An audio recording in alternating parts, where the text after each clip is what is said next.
Thank you. Okay, so welcome everyone. Get to the right part of the script. Welcome to the Corporate Parenting Subcommittee on the Wednesday, the 19th of March in the Red Kite Room at New Shire Hall. Thank you everybody for coming. This council allows filming and photography at its public meetings, so please feel free to take pictures or share on social media during the meeting. However, can I ask everyone present to turn your mobile phones to silent or vibrate whilst the meeting's taking place?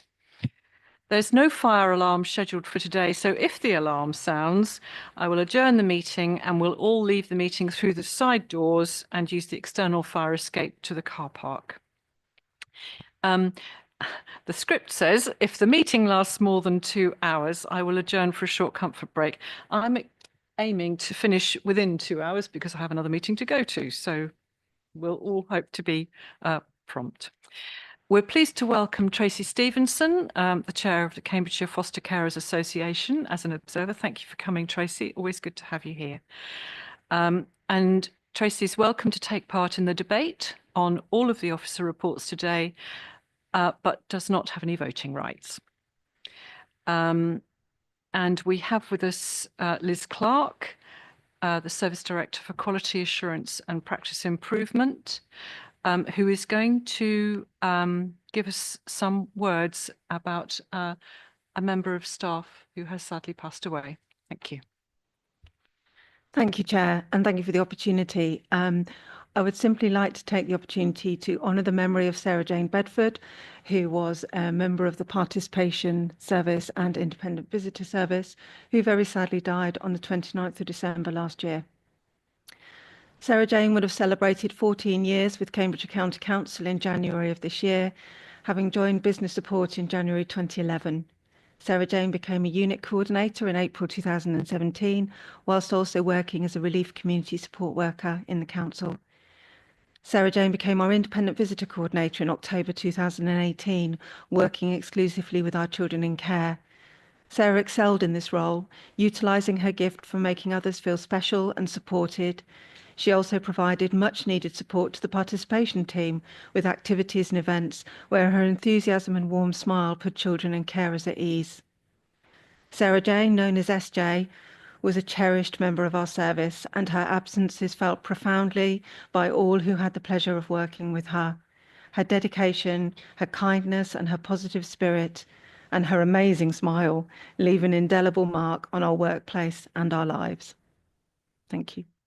Thank you very much, Liz. And we had some silence in our County Council meeting yesterday, which we'll do again now. Thank you. So we'll have a moment's silence.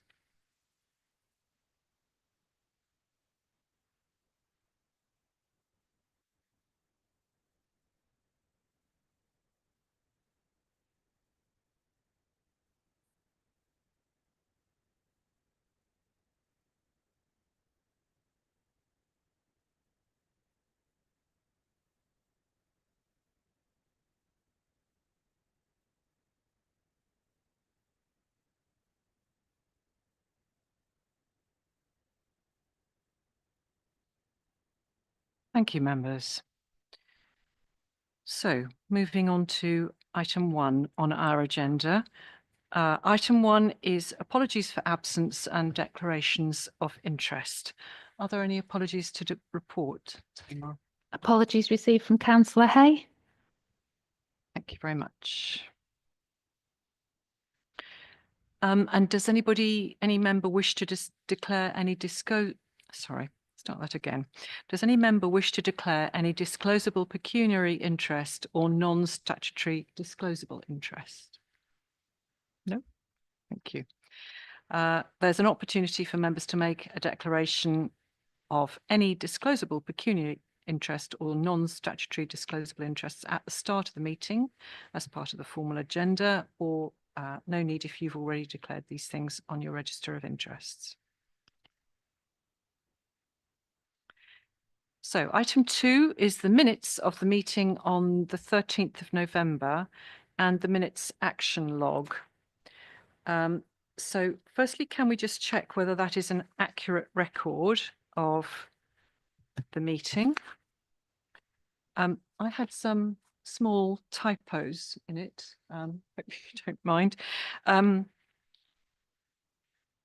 On page 8 of our substantive agenda, under the Cambridgeshire Foster Carers Association report, there's a couple of instances in which the word remuneration is spelt the wrong way round as remuneration. That's in paragraph 1, the 5th line down, and paragraph 4 in the first line. But other than that, I have no hesitation in indicating that these are an accurate record. So with those amendments, is everybody happy that we take that? Thank you very much. So we'll consider those approved with those amendments. I will just make those amendments on this copy.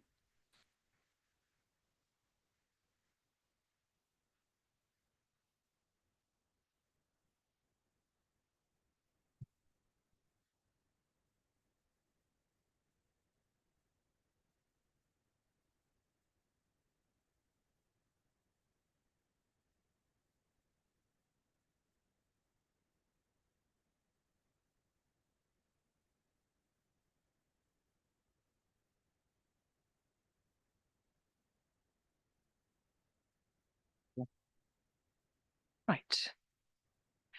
Turning to the action log, does anybody have any questions or queries about the action log? No?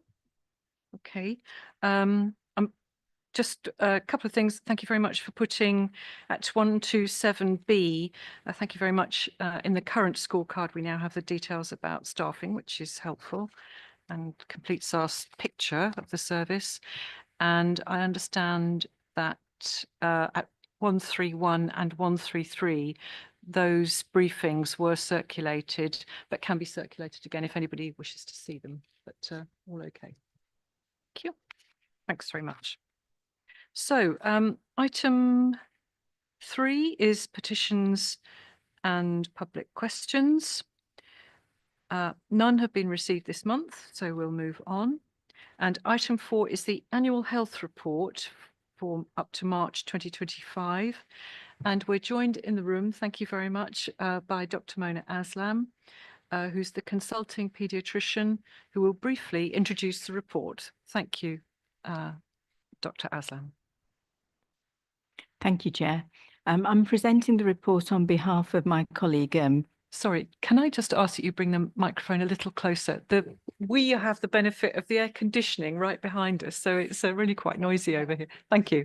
Thank you. Thank you, Chair. I'm presenting the report which has been done by my colleague, Katie Liddle, designated nurse for children in care, Peterborough and Cambridgeshire. So she's done the report. I'm doing the easy bit, presenting it.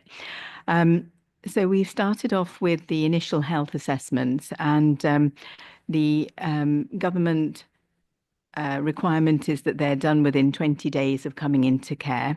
And looking at the quarter beginning January 2024 through to November 2024, 38% of in-county assessments were done within that period of 20 days, and 16% of out of county were done within the designated 20 days. So we accept that that is not the standard that we are aiming for. There are a number of reasons that contribute to that number, and one of them is that when a child comes into care, they need to have consent before we can actually undertake the health assessment, and the consent needs to be done within the first 5 days of them coming into care. And looking through the figures, 26% of children who needed an initial health assessment had their consent done within the first 5 days. So that does have a knock-on impact. That is looked at later on in the report as well. Something that would be very helpful is enduring consent, and I think that's waiting sign-off from the local authority, and that would certainly help improve figures, we feel. Where we have made good progress is in reducing the number of DNAs. So that has gone down dramatically. And I think that is due to a text. Sorry, DNAs for people listening So I'm online. so sorry. Yes, did not attend Yes. appointments. Yes, sorry. And what is happening now is that before the appointment day, a member of the team is ringing up the person who's going to bring the child to their assessment and making sure that they can still make it. And that has dramatically reduced the did not attend rates. So that's good. And I think they're looking into having text messages sent, but there is an issue of confidentiality and they need to look into that before that happens. The other issue is that a number of unaccompanied asylum-seeking children who are part of the Children in Care group, that the numbers have increased, and over 24% of initial health assessments are now for unaccompanied asylum-seeking children, and that takes longer because you need interpretation as services as well.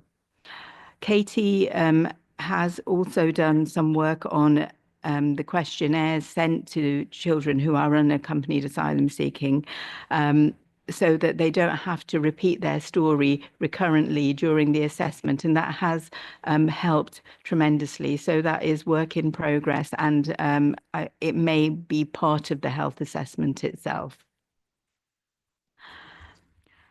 Going on to the review health assessments, which need to be done every 6 months in a child who's under 5 and every year in a child who's over 5. Figures that of 42% are completed within that time frame for in-county health assessments, and out-of-county health assessments is 39%. So again, there is room for improvement, but we feel that the enduring consent will help with this. If I can move on to the passports now.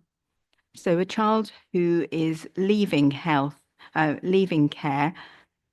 will still be known as a child in care, but will go on to have more independence after the age of 17, and will have a passport given to them if their social worker feels that the information in it is something that is helpful to the child. It will include information about their health and their health records. So then Katie has looked at the 18 to 25-year-old children who are actually no longer a child in care, but are no longer a child, but would still come under the child in care category for them to have free prescriptions.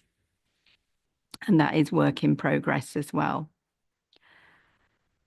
Dental health, there is a 6.1 million government initiative to improve dental health in the area, and there are work streams in progress to try and look at that. At present, there is a good number of children who are seen for their dental health assessments within the area, but obviously we would like further improvements.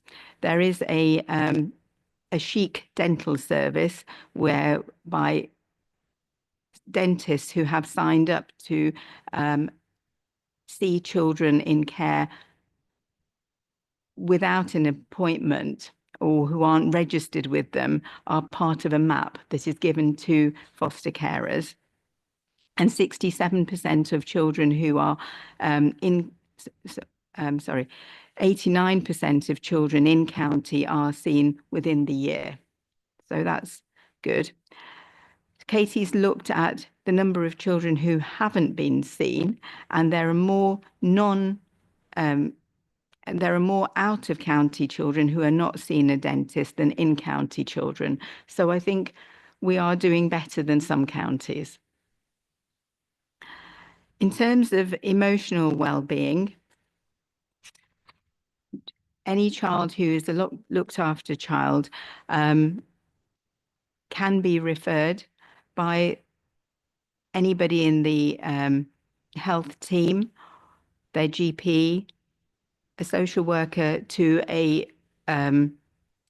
body called United, where they look at the reason for referral and then allocate them to different services.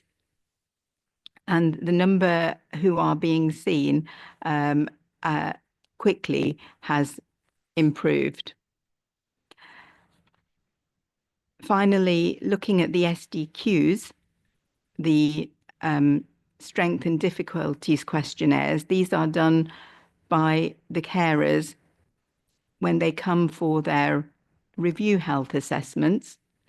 And it's now under local authority care, and the numbers completed has gone up since the local authority took over that role in January 2024. That's the report. Thank you very much, Dr. Aslam. And thank you very much for presenting another person's report, because it's not always easy. So thank you so much.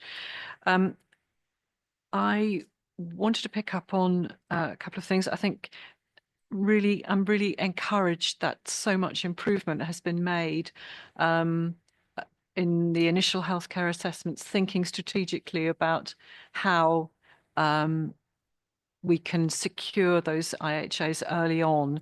And this enduring consent form sounds an excellent idea to avoid the low numbers that we'd had in the past. One particular thing I wanted to, the other thing is I'm really glad that such a sensitive approach is being taken to the health passports. And there's obviously a really delicate balance there about how much and when to give children, young people information about their own story, because, as you say, it could be really upsetting for them. And I'm very glad that that's being dealt with in such a sensitive way. And the main question I wanted to ask is, and this is my ignorance speaking, under the 3.23, when you talked about United, does that also include youngsters who might have a diagnosis of autism, who might be suffering a bit because of that? Or is that for children with mental health issues, the United service?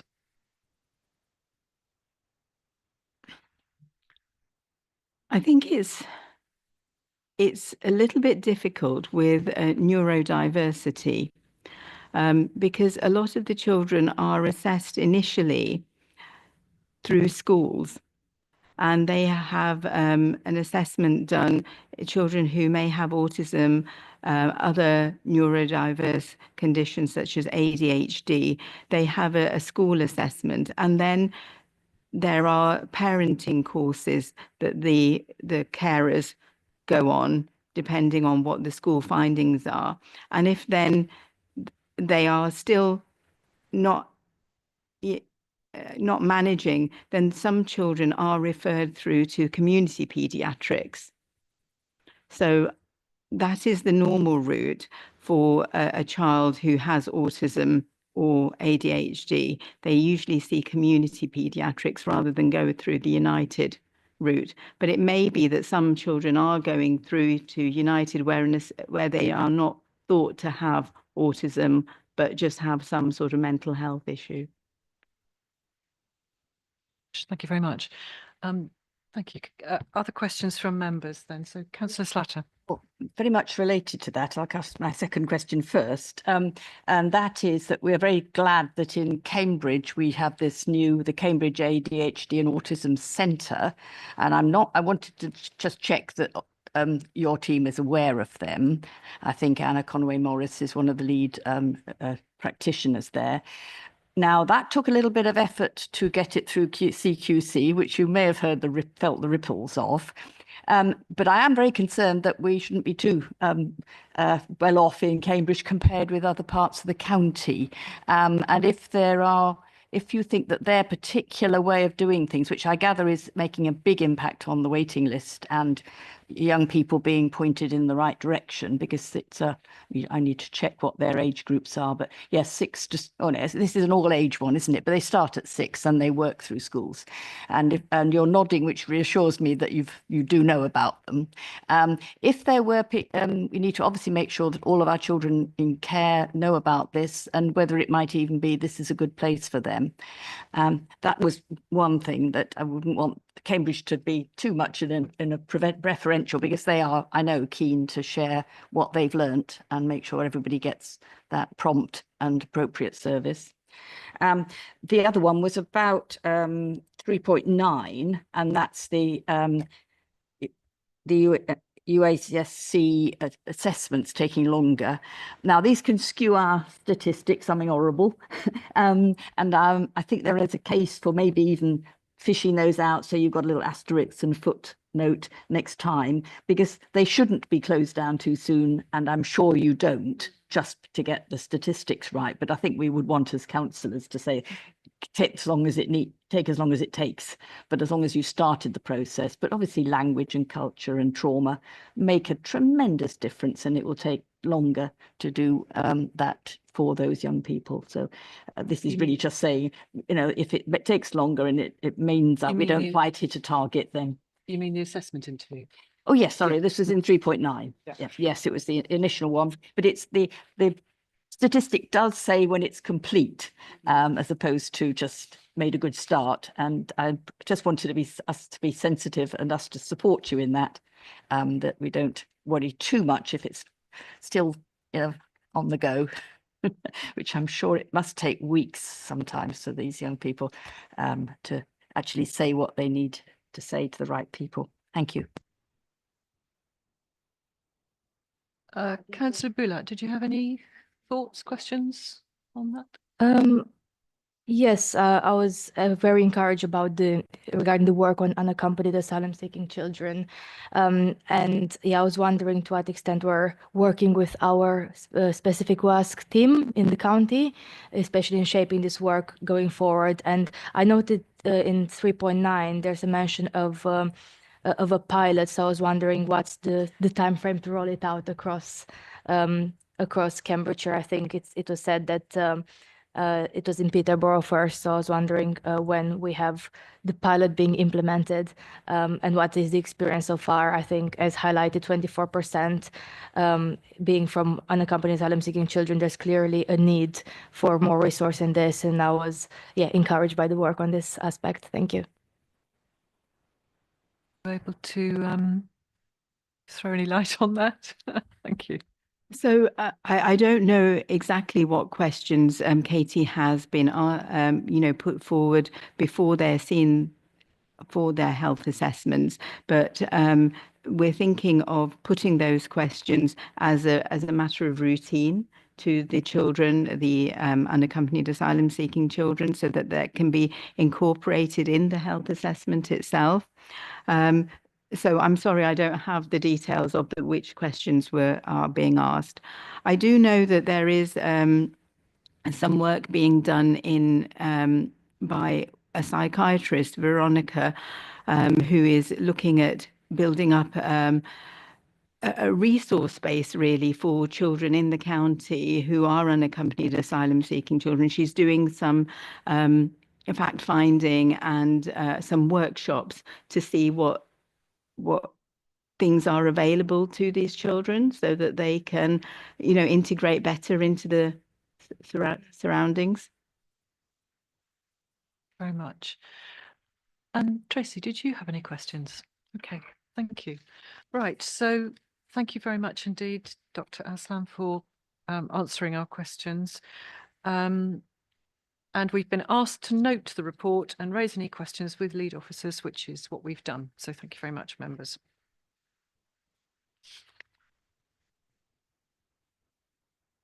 So item 5 on page 29 of our report is the participation report, which will be introduced by Liz Clark, who is the Service Director for Quality Assurance and Practice Improvement. I always feel it's unfair that you have to scamper all the way down the room before you can answer the questions.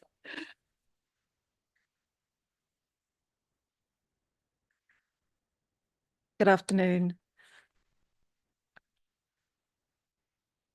Thank you. I am presenting this report as Helen Love, who is the service manager who would normally do it, is unable to today. Bit closer? Apologies. Okay, I appreciate this has already been provided in your substantive papers, and it starts at page 29. So I do not propose to go through all of it in detail, but I will pull out some highlights. And obviously, if you have any queries, please, then I will answer those. This relates to work since November 2024. In relation to the participation work. So if we talk about essentially from an executive point of view as a summary, this is part of the work that we do as a directorate to ensure that children and young people in care are empowered to express their voices and experiences to improve services, that they are heard, that they are listened to, and their feedback is important, and that shapes what we do going forward. And it's also obviously about some of the more direct kind of participation opportunities and projects that they take part in. So in terms of the report itself, obviously it talks about the participation team, has a variety of things that it does in terms of engagement and feedback, supporting participation groups in projects and consultations, and again, looking at that action and activity as a result of what the feedback that children and young people in our care tell us. They also, the participation team, as you would expect, will support the work of the wider service as needed. This report does not represent exhaustively the full extent of the work, and obviously it highlights kind of things that indicate and give examples of things that are felt to be kind of good practice and good examples of what is being offered to children. And again, to kind of stress that I think we would really recognise, and I know this is probably very dear to the kind of councillors' hearts, around being creative and tenacious and persistent in our engagement with children and young people, and to really provide as many opportunities for their engagement and their feedback as we can. This report also includes the feedback received from young people specifically related to the theme for this committee in terms of health. So in the main issues of the kind of report, obviously it gives kind of examples of the ongoing kind of activity in terms of the range of things around Children in Care Council, young recruiters, young trainers, and other projects and opportunities. It talks about the 3 Children in Care Council forums, which are split by kind of age, and I know many of you are very aware of those. There are obviously kind of quite a lot of requests for consultation with our children and young people that kind of come through because their voices are so important. And obviously, as you would anticipate, that each request to that is considered alongside actually what the children and young people want to engage with and how they want to talk to us. So we kind of do that, I think, as a carefully negotiated piece. They're not simply present to jump to what we want, but obviously their voices and their experiences are so important. So there are examples of, where they've been incredibly important in terms of their views. So the Mockingbird kind of program, and the report talks about meeting with colleagues from the fostering service in November to kind of specific young people to talk about that project and how that was going to kind of roll out. There's also examples around, we've got a frequently asked questions resource, which currently the filming has taken place in terms of young people sort of getting to kind of ask those frequently asked questions and provide those answers, and that's being edited. So that'll be a resource kind of very soon, and that was in February in terms of getting that kind of piece run. Young recruiters, I know the chair is very aware of the young recruiters kind of involvement in the recruitment of officers across the directorate. So not just, specifically around corporate parenting. And one of those examples was the Assistant Director for Inclusion within education. And again, sometimes those are children's panels in recruitment. Sometimes they form part of a wider stakeholder panel. And I think those of us who's experienced them having that equal status at the table in a stakeholder panel would perhaps say that was kind of really helpful. Gives examples about the kind of young trainers. I liked the feedback from the prospective foster carers in terms of their participation in that training, in the November. And I think we loved your energy and sense of fun. But I think thank you for answering my question at the end so thoughtfully. Your answer was so clear, well thought out and succinct about the things we need to know. And this is as foster carers before we meet our young person. We really appreciate your honesty and insight. You are a great ambassador for children who have experienced foster care. And I think so, obviously, what the children were able to do in terms of prospective foster carers, but also getting that feedback, having that opportunity to be so instrumental in such critical work that we're sort of doing as a local authority. There's also the example of the work, the officers about the support to a trip to the pantomime for Cambridge for our unaccompanied asylum seeking children, our US children. And that took place in December. And there's some really lovely feedback about that. There's also comments about clearly the upcoming kind of Easter holiday kind of programs. I would want to draw your attention to the annual appreciation piece, which is on page 32 on 3.13. So obviously during the year, children and young people take part in any participation activities, are given kind of a recognition and a reward, inverted commas, depending on the kind of type and amount of work done. But on an annual basis, that's kind of pulled together with the use of kind of like identifying, providing certificates and small gifts to all of those children and young people who've been involved in things throughout 2024. And that was 36 children and young people. And they get a personally tailored letter, a certificate and a notebook. And I just think, that marking that achievement and that involvement and thanking them, is so important. So that's something that I think I wanted to highlight. So in terms of kind of health for today, there is a discussion in terms of 3.14 onwards. It talks about how information has been gathered for this report in terms of where that's come from. So using kind of WhatsApp polls, using kind of work directly from the 3 children in care kind of sort of councils, as we would call them, but obviously children have named them as they should themselves. And also the, information from the Bright Spot survey, feedback from kind of IROs and their review, independent reviewing officers that every child in care kind of has. So we've also got, a comparison, which I thought was helpful in the report, around broader wellbeing issues for our children and young people, because whilst there weren't health questions within Bright Spots, the national kind of the picture for children in England in 2021, that 81 to 85% of children in England spent time outside in nature at least once a week. For children and young people looked after by Cambridgeshire, this was between 93 and 96%. And I think in terms of that bucking that national trend picture about children experiencing and being outside of their, their homes and internal spaces is really important to share, particularly in that broader kind of health context. Obviously, we've got things around the statements that our children and young people had identified in the work with the participation service about things that were important to them. And you'll see that in 3.16 about we want to know what support is available to us to support our health needs. We want to understand what support is available for us to support our mental health. And we want to be supported and encouraged to maintain a healthy lifestyle and emotional well-being. And there is information in the report about how that broke down in terms of percentages.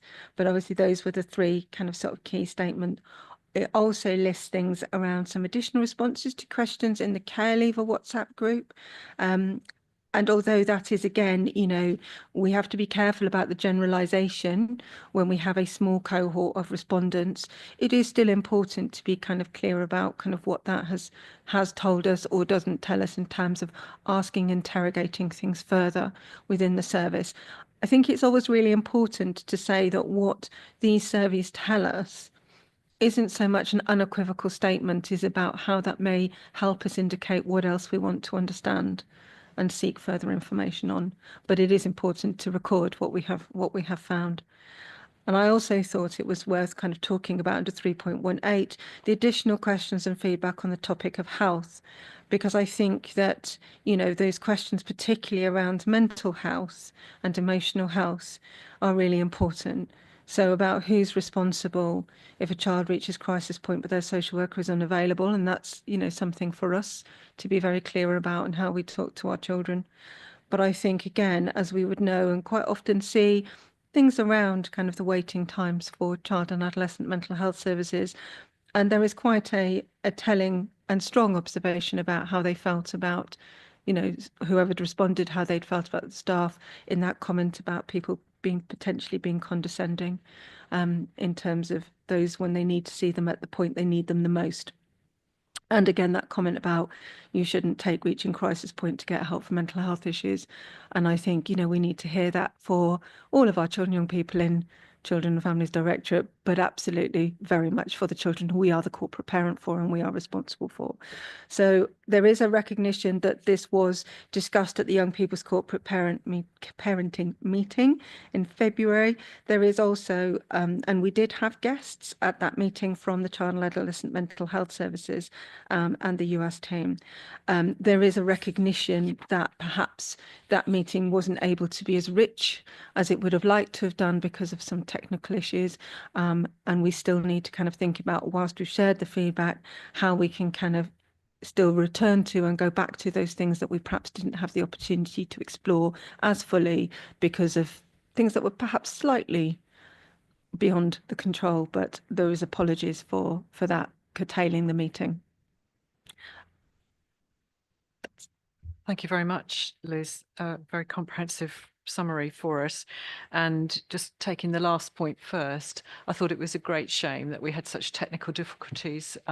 As you will appreciate, I was simply observing that meeting, and I thought it was such a shame. We had a lot of really young people who were prepared to take part in the way that they felt comfortable with, but the meeting room, this meeting room, wasn't easy at that time. So I think we need to review the timing and the location of the meeting, because it's much more important that we have the children, the young people's views, than we have it in a particular room. So perhaps you'd like to come back on that particular point. I was going to say, I think Ranjit will come back as well. We have certainly had some conversations about that. We have indeed, sorry.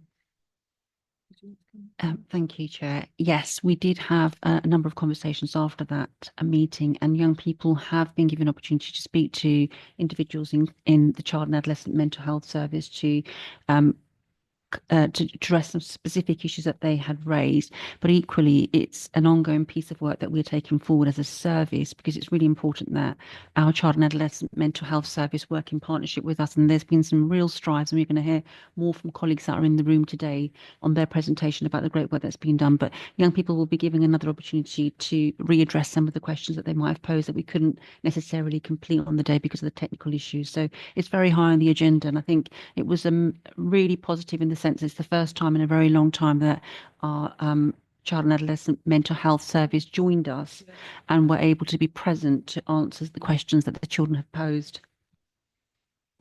Much, Ranjit. And what I just wanted to say was, we've come a long way.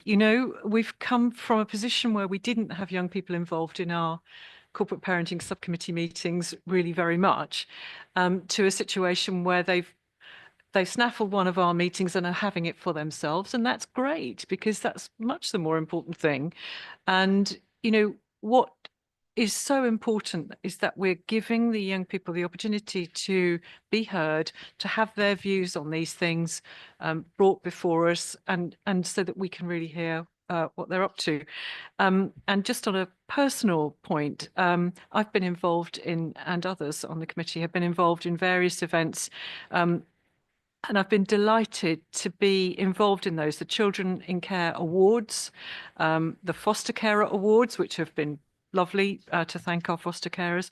The Care Leavers event at the Junction in Cambridge was great, that so many young people had such a good opportunity to sort of have their last fling, as it were, before they go off into independence, and lots of support for them going into independence.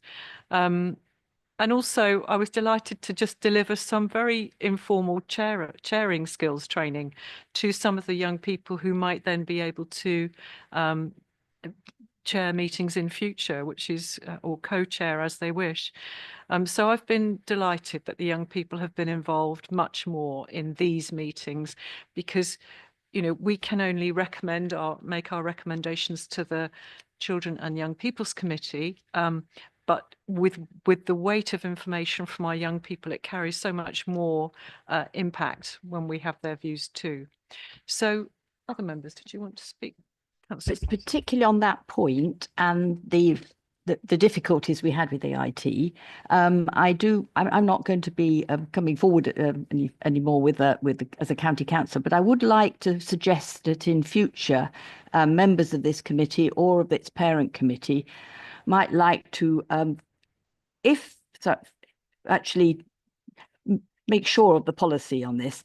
If the young people still want to be at the table or in the room where these things happen, and they need to be here later in the evening, then I think we should be considering properly manning the IT so that a decent hybrid meeting can take place. Now, I know there's resource implications, but I'd just like to get that on the record that I think we should be at least considering it if that's what the young people want. If they find there's a much better venue and they can have better hybrids and better food, that's over to them. Okay. Did we have some comments on the report though, but which is not so procedural. Yes, thank you. The trip to Cambridge obviously set me off on one, as it were. I've been in touch with Shola, as I said I would, in terms of trying to set up a series of things for young people with aspirations, particular areas, and some visits that are appropriate. And Shola has said that he could provide an anonymised profile so that you can ask young people of the right age, look, what do you think we could take them to? Obviously, the pantomime is pretty well all age, but there are other activities that can happen in Cambridge. And if it's a place they've heard of all over the world, I can see why they're homing in on it. And I have approached one of the colleges that I have contacts with, it just with very vaguely at the moment. And I would love to carry on with that.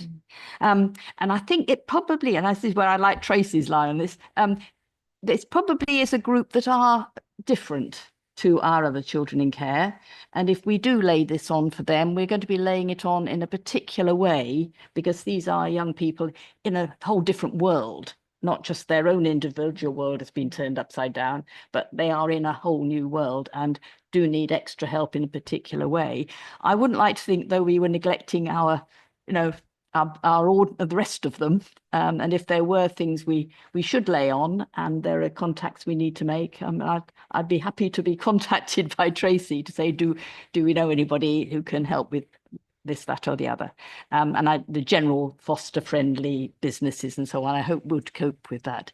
But I would like to be able to help that particular group in particular ways, and if Cambridge City is in a good position, we could lay on a pretty good day, I think. We'll be in.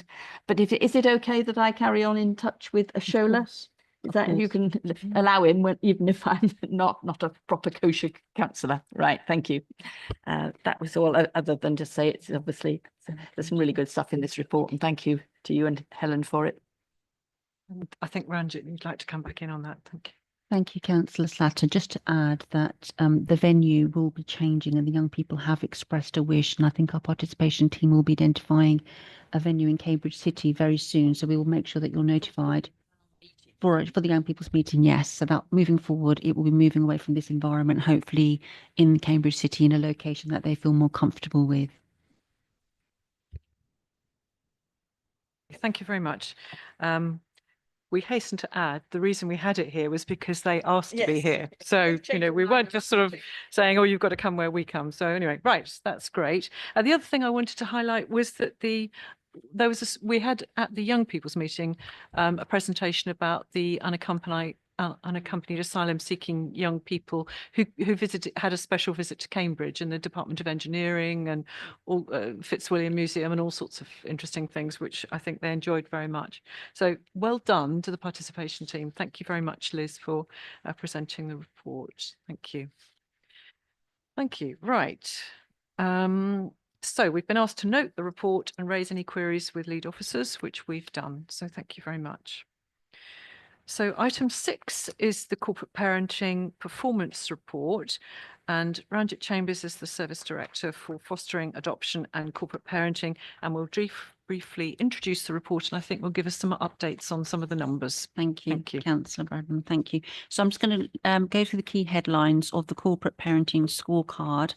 This scorecard was completed in the month of January 25 as noted, but I will give some updates in terms of the progress we've made to date. So there were 702 children at the time this report was produced. We have had an increase in numbers of children in care. I think at the moment we're at 713, but we do know is that the majority of the children that have come into care recently are unaccompanied asylum-seeking children. In terms of staffing, we note that there are 35 social workers and an average caseload in the children in care service is 14. But I think it's also important to note that we have a number of newly qualified social workers in the service, so the caseloads will naturally be low. But obviously, as they become more experienced, the caseload will increase. In terms of leaving care, we've got personal advisors, there's 16 staff, and an average caseload would be 23. However, we have 3 staffing vacancies at the present moment in time that we are recruiting to, so there is a slight increase in caseload capacity. For the legal status of the children in care, that's documented, so if there's any questions, I'm happy to take any questions on that matter. Relation to children in care reviews, we had in the month of January 100% completion of our children in care reviews, which is an outstanding achievement from our IRO's Independent Reviewing Officer Service. For children in care with statutory visits, in the month of January, we were 81.5%. As of today, we are at 85%, which is our target. So we are now meeting our target for ensuring children are visited and seen timely, although we aspired to increase that key performance indicator. In relation to homes and home stability, for children with 3+ homes, we have a percentage of 15.5 children, which means that 15.5 children in Cambridgeshire have had 3 or more moves in the last 12 months. Our target is 9, so there's a bit of work to be done there in terms of exploring those children's circumstances. However, for children in homes for 2 years and more, 71.8% of our children is the target that we have achieved, and that is above our target of 68%. In terms of children placed in the types of homes, this was something that the members had requested, so that is documented in the scorecard below for your consideration. Moving on to the next page for children in education, what we can confirm is 95.1% of children have had an up-to-date personal education plan timely. And then the second indicator is about children in good or outstanding schools. As I've explained, Councillor Bradman, this key performance indicator will be reviewed, but this was the last noted percentage that's been recorded in the document. In terms of children missing from care, we had in the month of January 21 children missing from care, but that means 36 episodes. So it could have been those children have had multiple missing episodes. But you can see that that is reducing in terms of January's figures, but however in December we did go down a little bit further.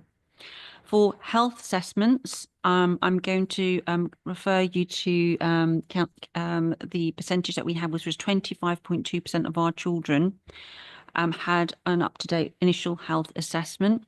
Our data today tells us it's 30%. It's a long way to go. We are working incredibly closely with our health colleagues to really drill down and examine how we can improve this key performance indicator, and noting the actions taken by the local authority and equally the timeliness of having an initial health assessment issued for the child to have that medical. So there's a lot of work still being done. We know that we are making slow progress, but it's a long way to go. In terms of children who have had an annual health assessment, our data tells us that 87.6% of our children now have an up-to-date health assessment. Our target is above 90, so we're heading in the right direction. For children in care whose annual dental examination requires completion, in January we had a target of 60. We had a percentage of 67.3%. However, as of today, 73% of our children have an up-to-date dental examination. So heading in the right direction. In respect of children with the eye tests, we reported at 69.6%, so just under 70%.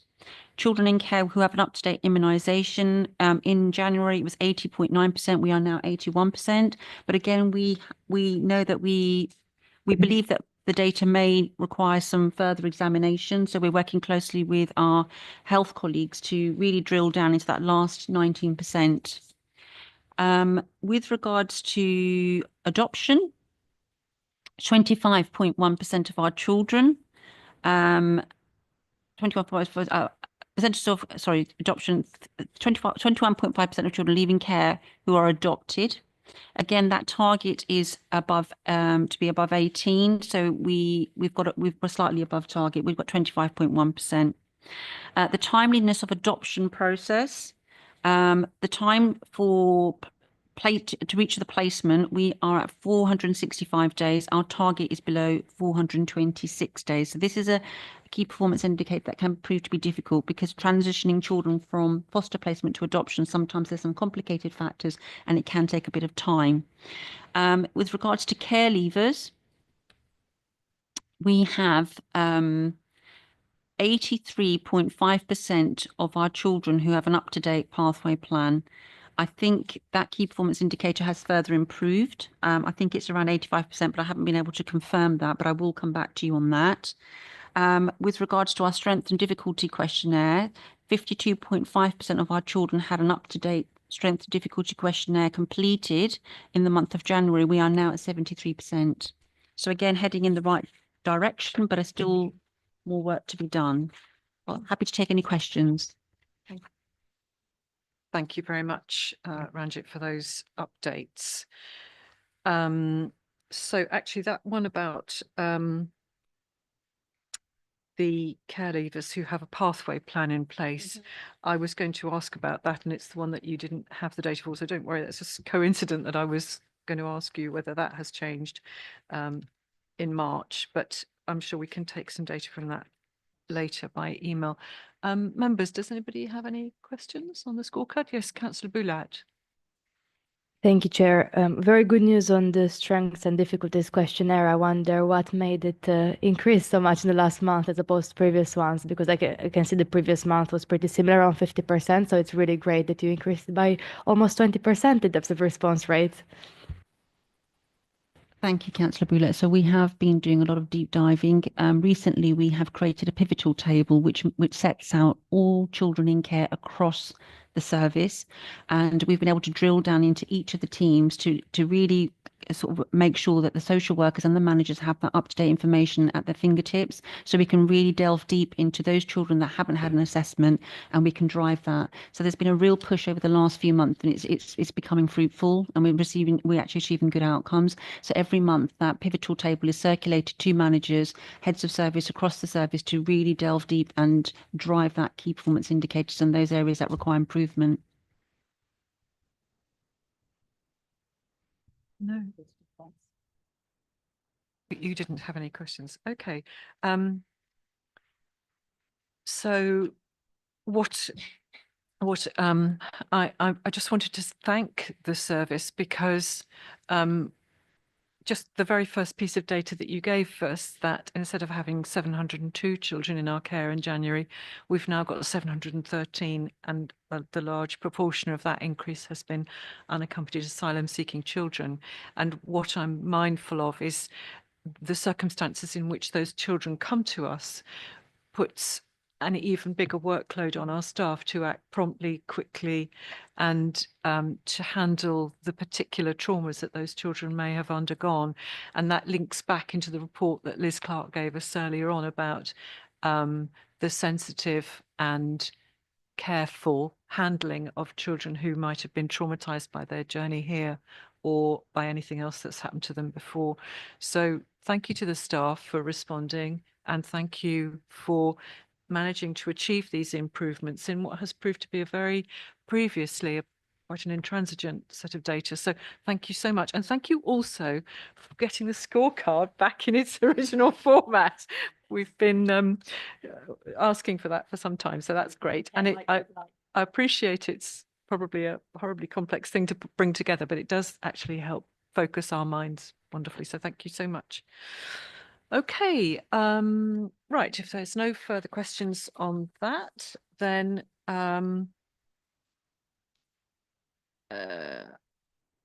we don't have any vote for this, so we'll just note that and thank the officers for all their hard work on it. Thank you so much.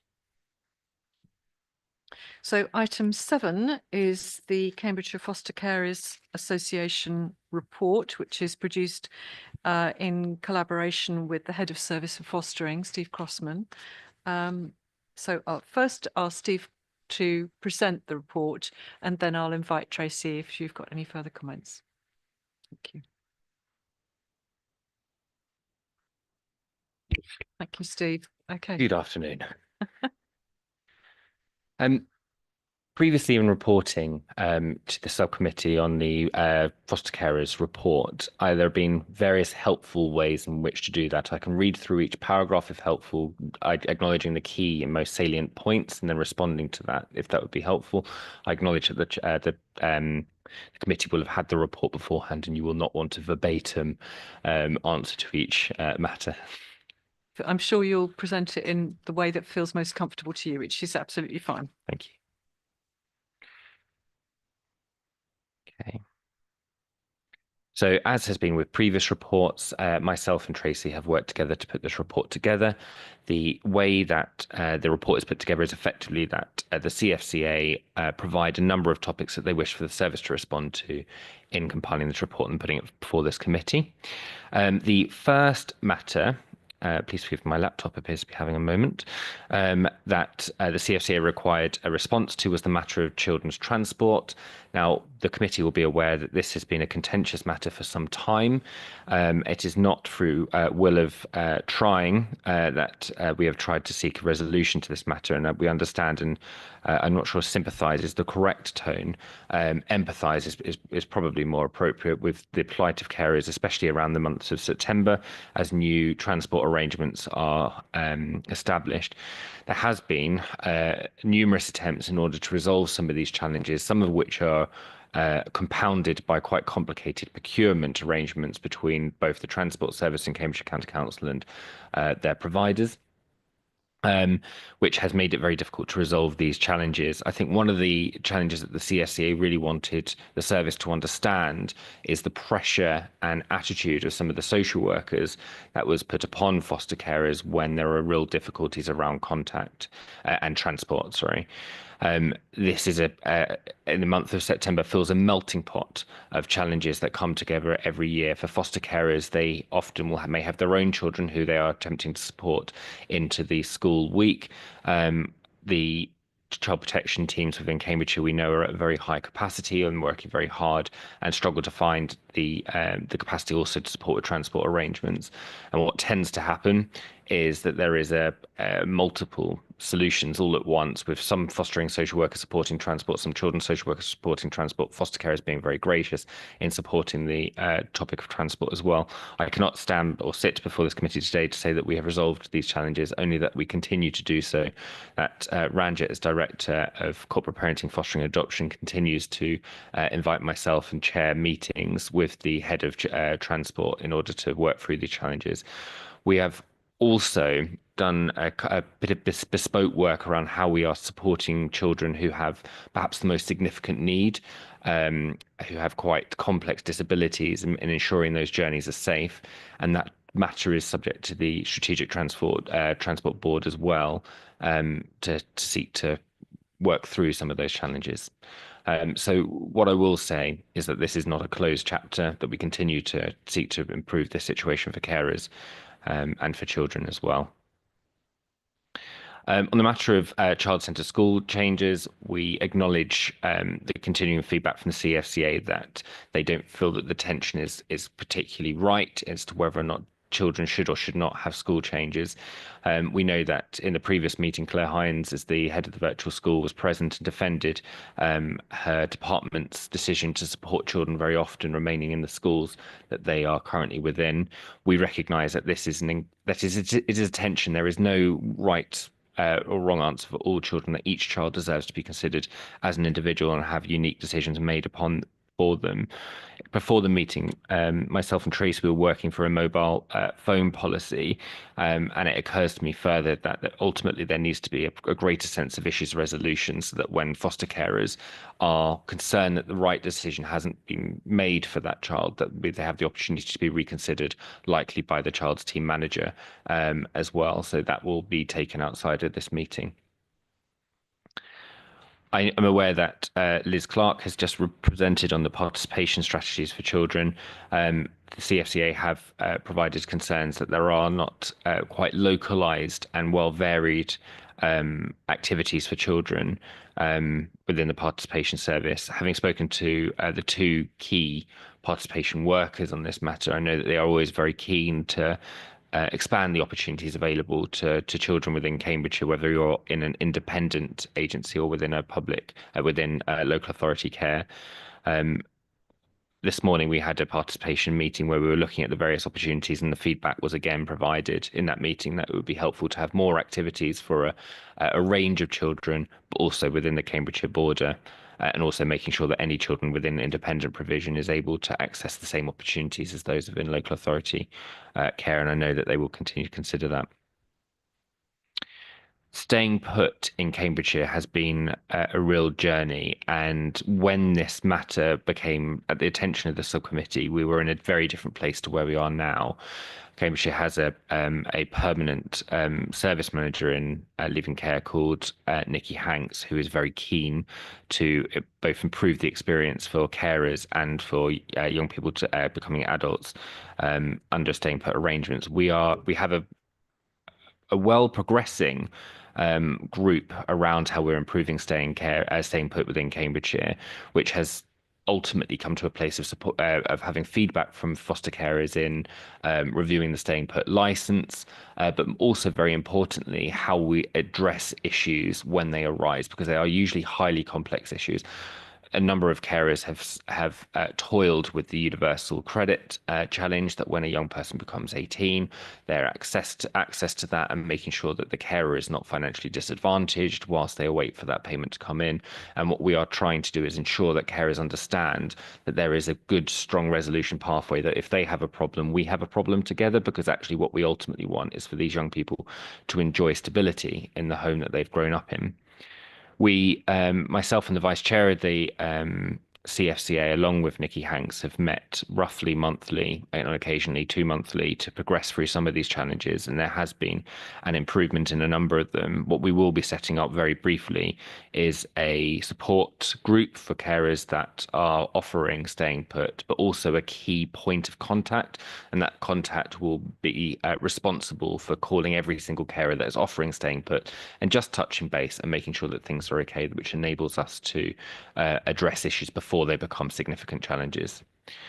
And we are very grateful to the Vice Chair of the CFCA for assisting us in that work. We do have a piece of work as well to do, as we acknowledged in the most recent meeting that took place last week, in re-celebrating the offer of staying put, that there are perhaps too many myths around staying put as well, which might deter some carers for considering what is an incredible offer for young people. We completely respect that many foster carers are not in a position where they're able to consider staying put for the young people they care for, but what we want is for all carers to be aware of it and to have that opportunity to consider it. I have no doubt that we'll continue to share the progress made upon that in future subcommittees. The matter of remuneration is hideously complex, I will be honest, and it is complex for two reasons, or several reasons. Firstly, that we are wanting very much to present a highly competitive remuneration structure in comparison with both our local authority peers and within the independent sector. The committee will be aware that any investment would need to be subject to business planning and approval by the CYP committee. I have been given permission by Martin Perbrick, as the Director of Children's Services, to produce a paper for consideration prior to that CYP committee for a review of fostering allowances, which may consider additional investment. I can only acknowledge within this committee that I have been given permission to write the paper at this point in time, rather than to say publicly that there will be a significant investment, because that has not been approved at this point. The matter that we have toiled with numerically to the point of incredible frustration has been how we divide the skills and maintenance of the carer allowance. And the reason why that has been a somewhat frustrating task is because mathematically it does not align with any clear sense. So at the moment, I have put many hours of work into this. My colleague, somebody called Jenny, who is a finance business partner, has also tried to come up with a weird and wonderful methodology for dividing these allowances in such a way that recognizes the complexity of children as they grow older and also the additional skills in which are often required to care for them. The commitment remains that we are desperate to resolve this very quickly in a way that when we put this out to consultation with carers that it will be well received. It's been helpful before this meeting that Tracy and I have discussed a piece of work that she previously presented to the head of service, Fiona, and I will be very pleased to receive that and consider that as well as how we go as how we move forward. There is and I believe Tracy has seen a version 1 of the finance guide. So the subcommittee may be aware that the previous director for corporate parenting and fostering adoption, Ricky Cooper, set out a consultation to carers around financial matters that was never responded to. We have now, and that was in November 2021, we're now seeking to respond to that consultation with a consolidated financial arrangements for carers that we believe to be true and accurate as they are at the moment, whilst also seeking to improve the offer in a consultation moving forward.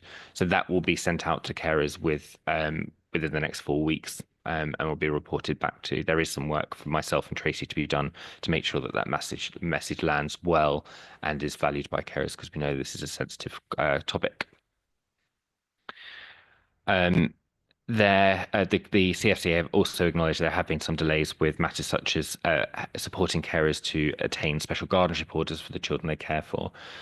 As a local authority, we are very committed supporting children to be cared for outside of the care system where it's right and in their best interest, and that the carers are not disadvantaged to doing this. We have had an absolutely incredible increase in the number of work that we are doing, both within the public law outline and within Regulation 24 for carers, which has placed an unprecedented demand upon the fostering assessment and recruitment team. That has caused a delay. We are seeking to apply to request additional members of staff in order to support us with that delay, and that we know that we are progressing through them, perhaps not at the pace that we would like by nature of needing to prioritise the legal work that we're often tasked with doing by the courts, or that falls within our legal obligations as foster carers. We are deliberately trying to keep in contact with any carer that is subject to delay and resolve any of those challenges. The other matter, which may not be exciting to some, but is certainly exciting to the fostering service and will have a huge impact, I believe, on foster carers, is the input of the new finance system, Controc. So this will result in 3 finance systems being effectively made into one, which creates a more auditable and effective way of ensuring that carers are paid correctly and on time, but also that any issues are identified at an earlier point. We are now, I think, vast majority of the way through that, with a number of the what are referred to as wizards, by which I mean codings are in place, and we've moved a number of carers over to that system. Finally, 2 more matters, apologies. The matter is savings. When the finance guide is referred to and is sent out to carers, it will also include the up-to-date copy of the pocket money policy, which will be no doubt welcomed by carers. The intent, one of the things that Controc will achieve is the ability for the fostering service and wider service to take the child's savings at source as well, which at the moment it doesn't have the recourse to be able to do. So it will enable us to progress the second part of that policy. The CFCA have provided very helpful feedback around training and what's required, what foster carers are identifying as their with some of their kind of learning needs, and we've been able to respond to that. So we've been able to quite quickly put on a course for about the family court process and assisting carers with understanding the process and their role within that. But also the service has recently undertaken a quite in-depth audit around mandatory training in the TSDs. We're also looking for ways in which to be relatively groundbreaking in making TSDs, training and development standards, significantly easier for carers. because we recognise that the handbook they currently complete is often not received as particularly helpful. I would hope that there is confidence within the room that the service takes its relationship with the CFCA very seriously, that we recognise that we are completely unable to provide a service that meets the needs of children in care and foster carers without working in partnership with both children through the participation service and foster carers through the CFCA, and that we remain committed to ongoing monthly meetings and good partnership working as outlined within the report. I think the very last matter that might be helpful to report back to the committee as well is about the fostering handbook, which has reached a conclusion, which I am very pleased to report, in that the TRIEX, who are the people that support us with the publication of such documents and ensuring that they are both accessible in line with law and good policy and can be updated regularly, have, as of last Monday, provided us with the first key to publishing this. The work that is required behind the scenes to ensure the swift publication of this is being done at speed, and I am assured that within the next 2 weeks we should be able to get that out to foster carers so that they can be able to access this via a website, save the bookmark on their phone, and also be part of seeking their views for any policy that's published in order to ensure that it is fit for purpose. Thank you very much. Thank you very much, Steve. And I'll turn to Tracy and ask if there's anything that you would like to add or draw our attention to. Thank you, Chair.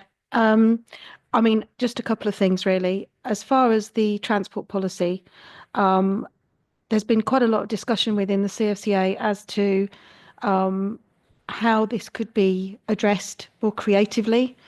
And there have been discussions between the CFCA and the fostering service about options such as potentially utilising foster carers, but ensuring they are remunerated for that. The problem with transport is that quite often foster carers, as Steve said, will either have their own children or have children in multiple schools, and you can't be in two places at once. So that's the difficulty. It's not that foster carers don't want to do the transport, it's quite often that they can't do the transport. So then when you are left with children who can't get to school, it's very frustrating. So it is a big issue for foster carers. Regarding participation events, there have been the latest set of events that have come about for the Easter holidays are sort of targeted more at the older age group and certain cohorts within that. And the CFCA would like to see, again, maybe some more creative thinking around that, sort of picnics in the park and things that don't necessarily cost a lot of money. It just needs somebody to organise it. And we'd like to see a few more things like that, really, that would be more inclusive. On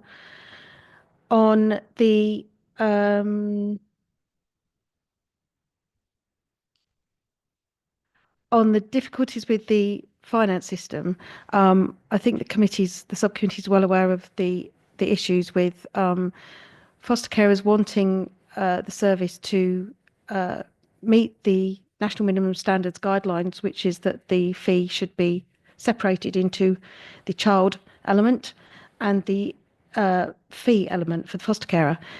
It always used to be done, and then it got changed, and then trying to change it back has seemed to be very difficult, but it looks like we're almost there now. So that will be a huge thing for foster carers. It will make life a lot easier. So thank you for that. I know Ranjit's working on the pocket money and savings policy, and that has taken a huge amount of work. So I thank you for that. One of the issues has been with savings is that when children are with a foster carer, unless they're with that foster carer long term, they move on wherever that happens to be. And then what happens to their savings? And it's far better if the savings move with the child. And the best way for that to happen is within the local authority, because the local authority are the corporate parent. It's difficult for foster carers to set accounts up in the first place because quite often we don't have the necessary legal documentation to do that. And even if you do get an account set up, then there are quite a lot of challenges with moving that account on when a child leaves. So actually having that come under the control of the local authority will be a huge weight off a foster carer's mind. So yeah, that's much appreciated. Thank you. And that's it. Thank you very much. And can I just thank both Tracy and well, firstly, can I thank Tracy for the way that you've managed the Foster Carers Association and chaired it and encouraged conversation on these subjects, but also fed back into the service so that we can try and address those concerns. And thank you very much, Steve, for working so cooperatively with Tracy to make sure that we try and come to solutions that suit everybody and and are thoughtful. Can I just ask one matter of clarification on the staying put at 3.6?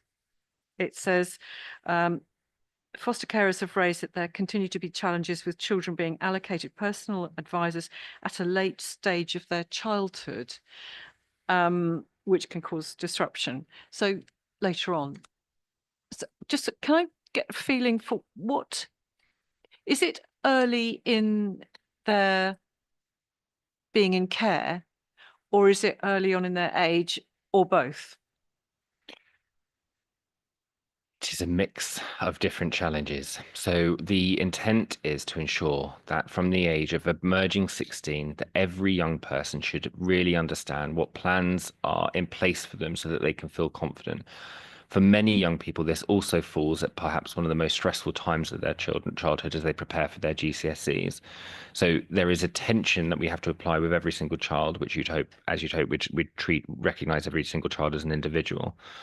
What has been reported by carers and is not and is recognized by the authority is that for some young people, the plans that they have for adulthood are solidified too late in the day, and that we should have a far more proactive approach to ensuring that we both understand whether or not that young person is going to be within a staying put placement, and that should have been bottomed out. If not, what does that mean for that young person to be able to access semi-independent to independent provisions? How are they being supported to do that? So that by the time they conclude their education at the age of 18, they have a very strong understanding of what they are what's happening next. That transition is not as traumatic a transition as it could be. So Nikki Hanks, who currently is responsible for the Leaving Care team, which effectively supports young people over the age of or later 17 towards the end of 18, recognises as well that her ability to get hold of young people at a younger age to ensure their plans are strong is somewhat impacted. We know that the Quality Assurance and Performance Improvement Service have undertaken a separate audit involving a lot of the older young people to understand whether their pathway plans are very explicit in what should happen next. In truth, I think it remains an area that we continually need to strive to improve, that we need to have more open and honest conversations with young people and with carers at an earlier point. And I think that's where we need to focus our energy. And that's the feedback that we've had from the Vice Chair of the CFCA as well.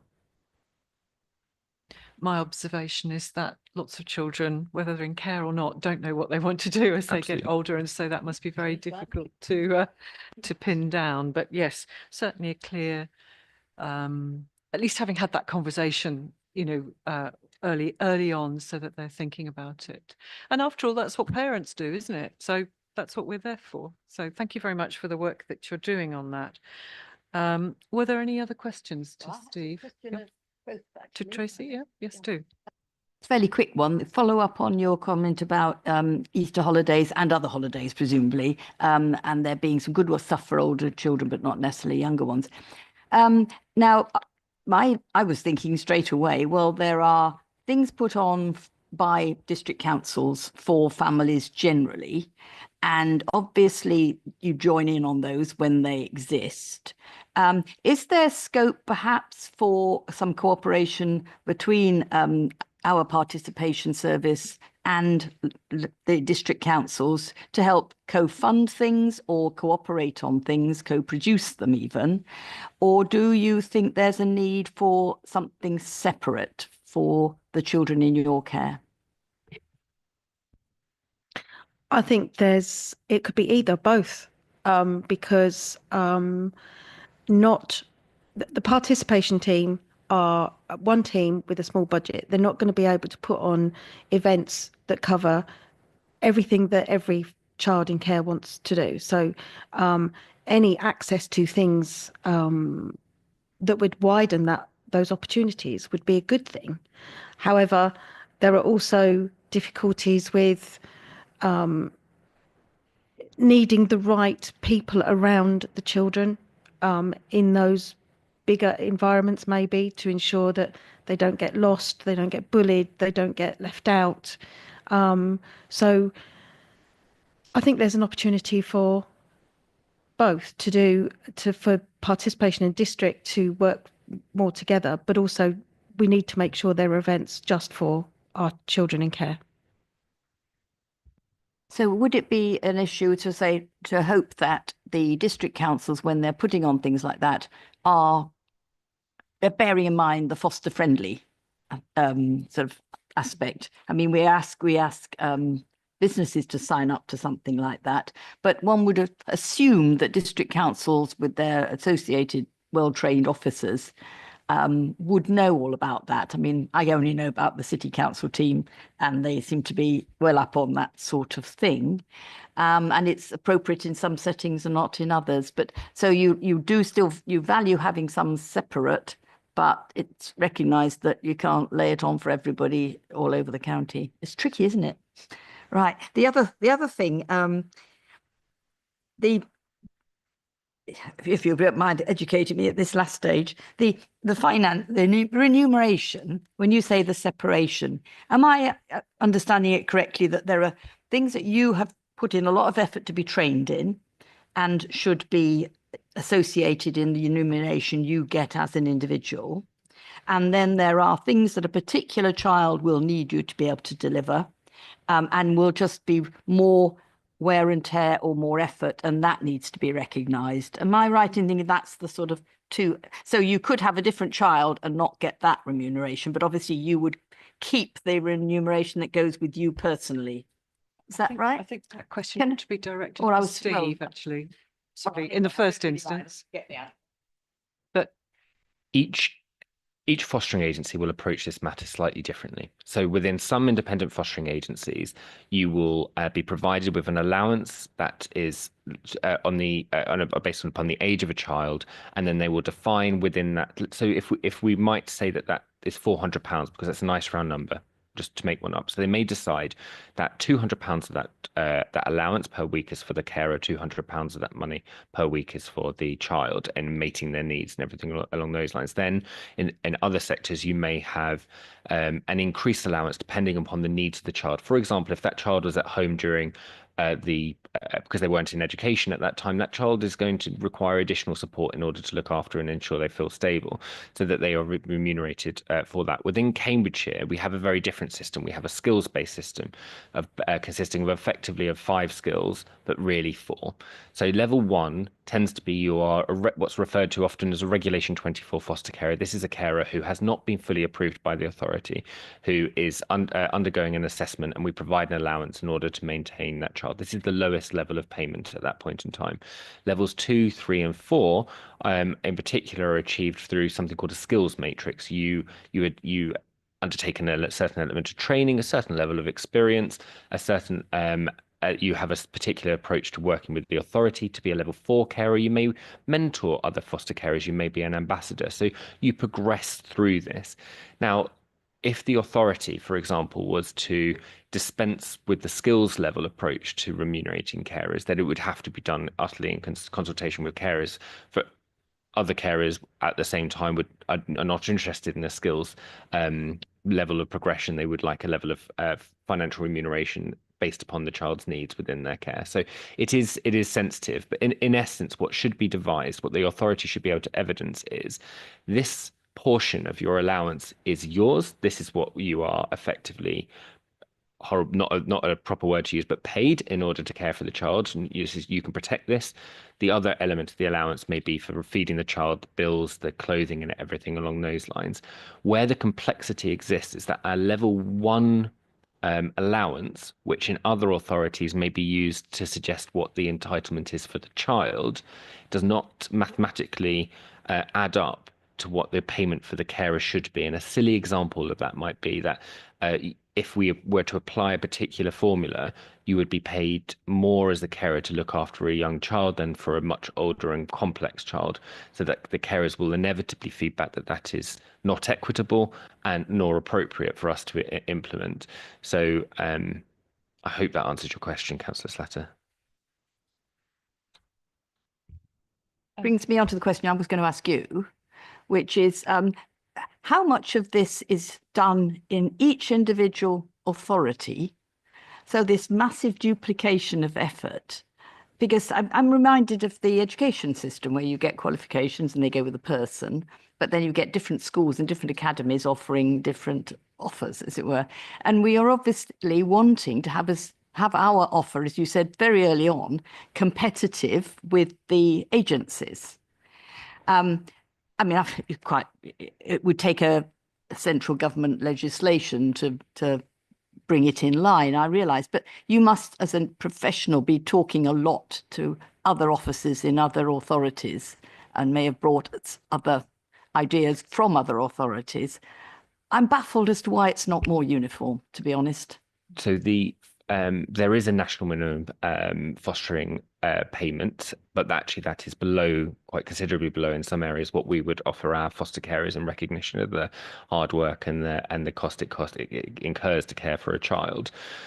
In order for us to get to a place in which we are able to offer a similar approach to remunerating our foster carers, we would need financial investment, and that's why I am committed and have sought the approval from the DCS to be able to make recommendations to the CYP committee for that investment. It remains my view that with that investment, we would be able to provide a package of support that was attractive to potential foster carers, both that wanted to start their journey within fostering and may currently be within the private sector. Well, I can think of no better investment than the investment in our young people. So good luck with that. Absolutely. Thank you very much. And thank you very much, Steve, for the work you have done bringing that policy forward, because I know that has been brewing as a policy since I've been chair of corporate parenting subcommittee. So it's been a long, hard slog on that. So thank you very much. I just wondered if Tracy would like to feed back any of your insight on that. Thank you, Chair. Yes, as far as the payment goes, so in most, not all, independent agencies, foster carers receive a fee, which is made up of an allowance to cover the costs determined by the government generally as to what it costs to keep a child per week. And that's called the National Minimum Standards. And Cambridgeshire have always generally paid more than the National Minimum Standards for the child allowance part of the remuneration. In agencies, you get paid a fee from the first day that you start as a foster carer.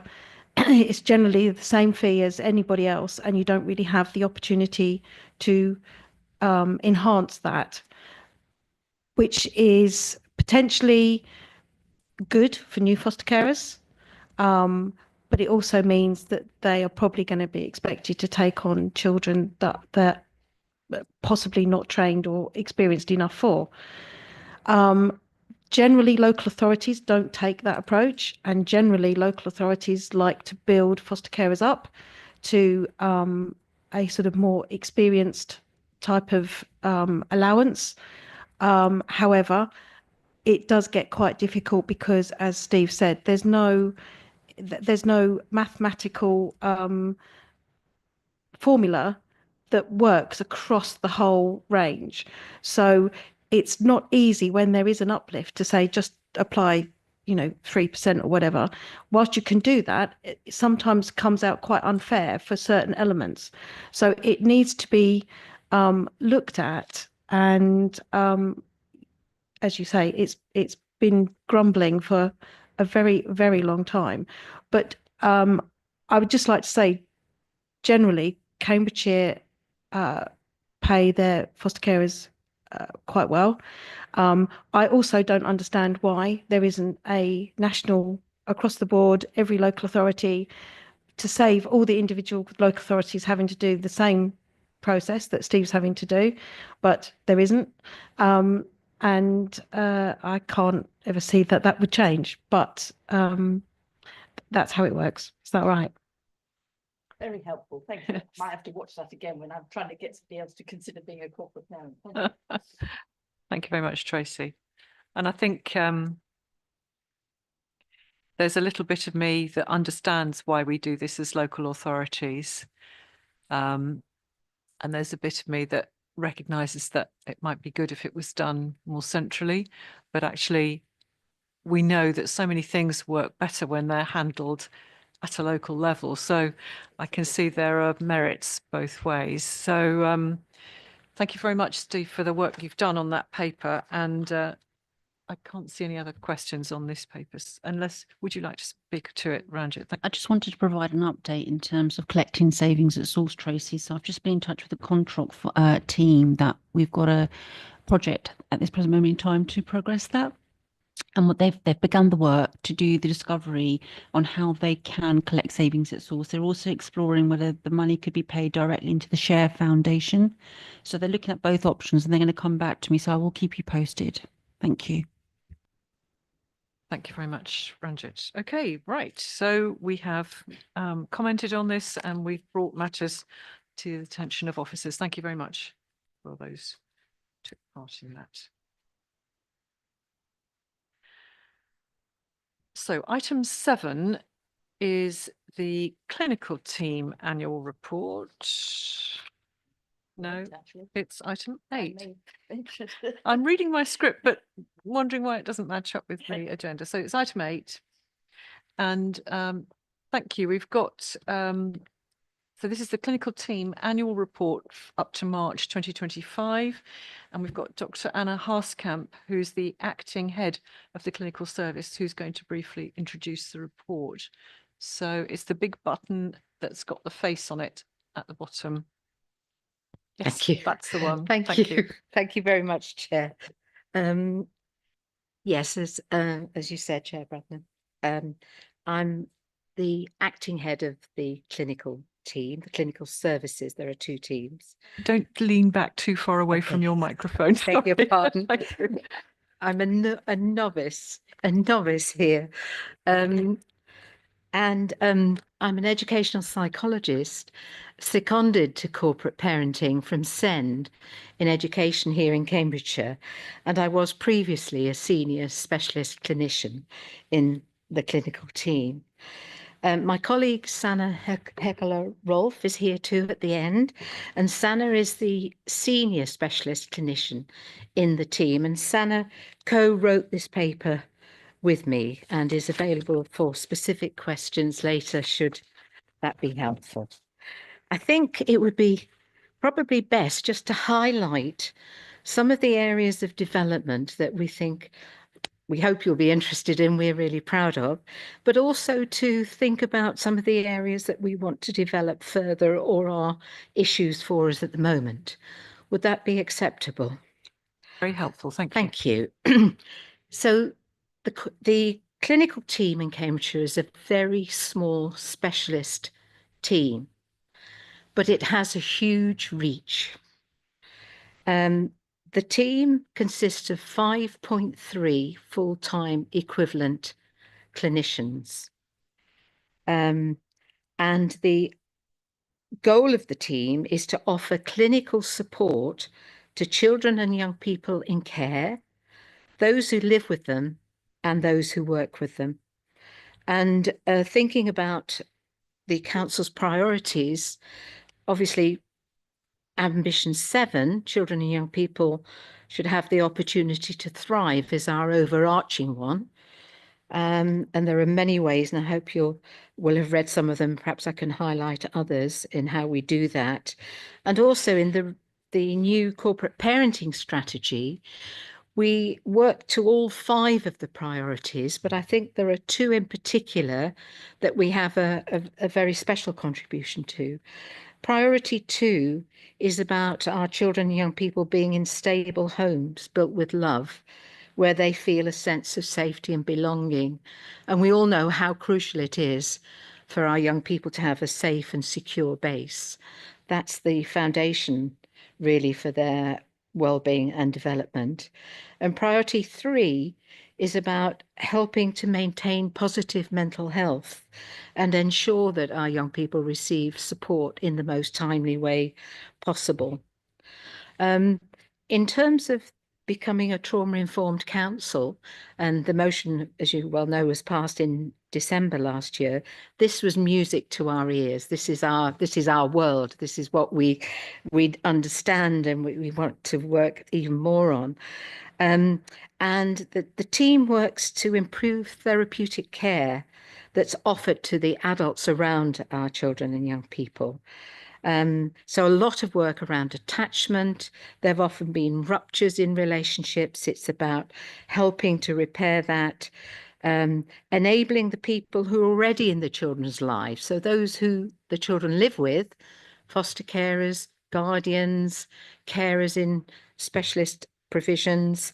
It's working with them, those that the children, young people live with, and those they work with. So we work a lot with social workers, foster carer, specialist family support. We work with virtual school. We work with the adolescent team. We work with anybody, basically, who supports our children and young people. And that means that the reach is very big. And at times, I think we have to think we are only 5.3. So it's about priorities, I guess, really. We talked about in the report, section 3.2, about adverse childhood experiences. And I think this has to be balanced by, yes, we know about adverse childhood experiences, and our children have often experienced very many of them, sadly. But we also know about the value of positive childhood experiences, and that's often not spoken of so much. So we're looking at the strengths, the relationships that our children have developed, because one of the most important positive childhood experiences is actually having a loving, caring relationship with whoever that is. It may be the foster carer, it may be a teaching assistant at school, it could be the football coach. That relationship is crucial, and that builds a lot of positivity and supports emotional well-being.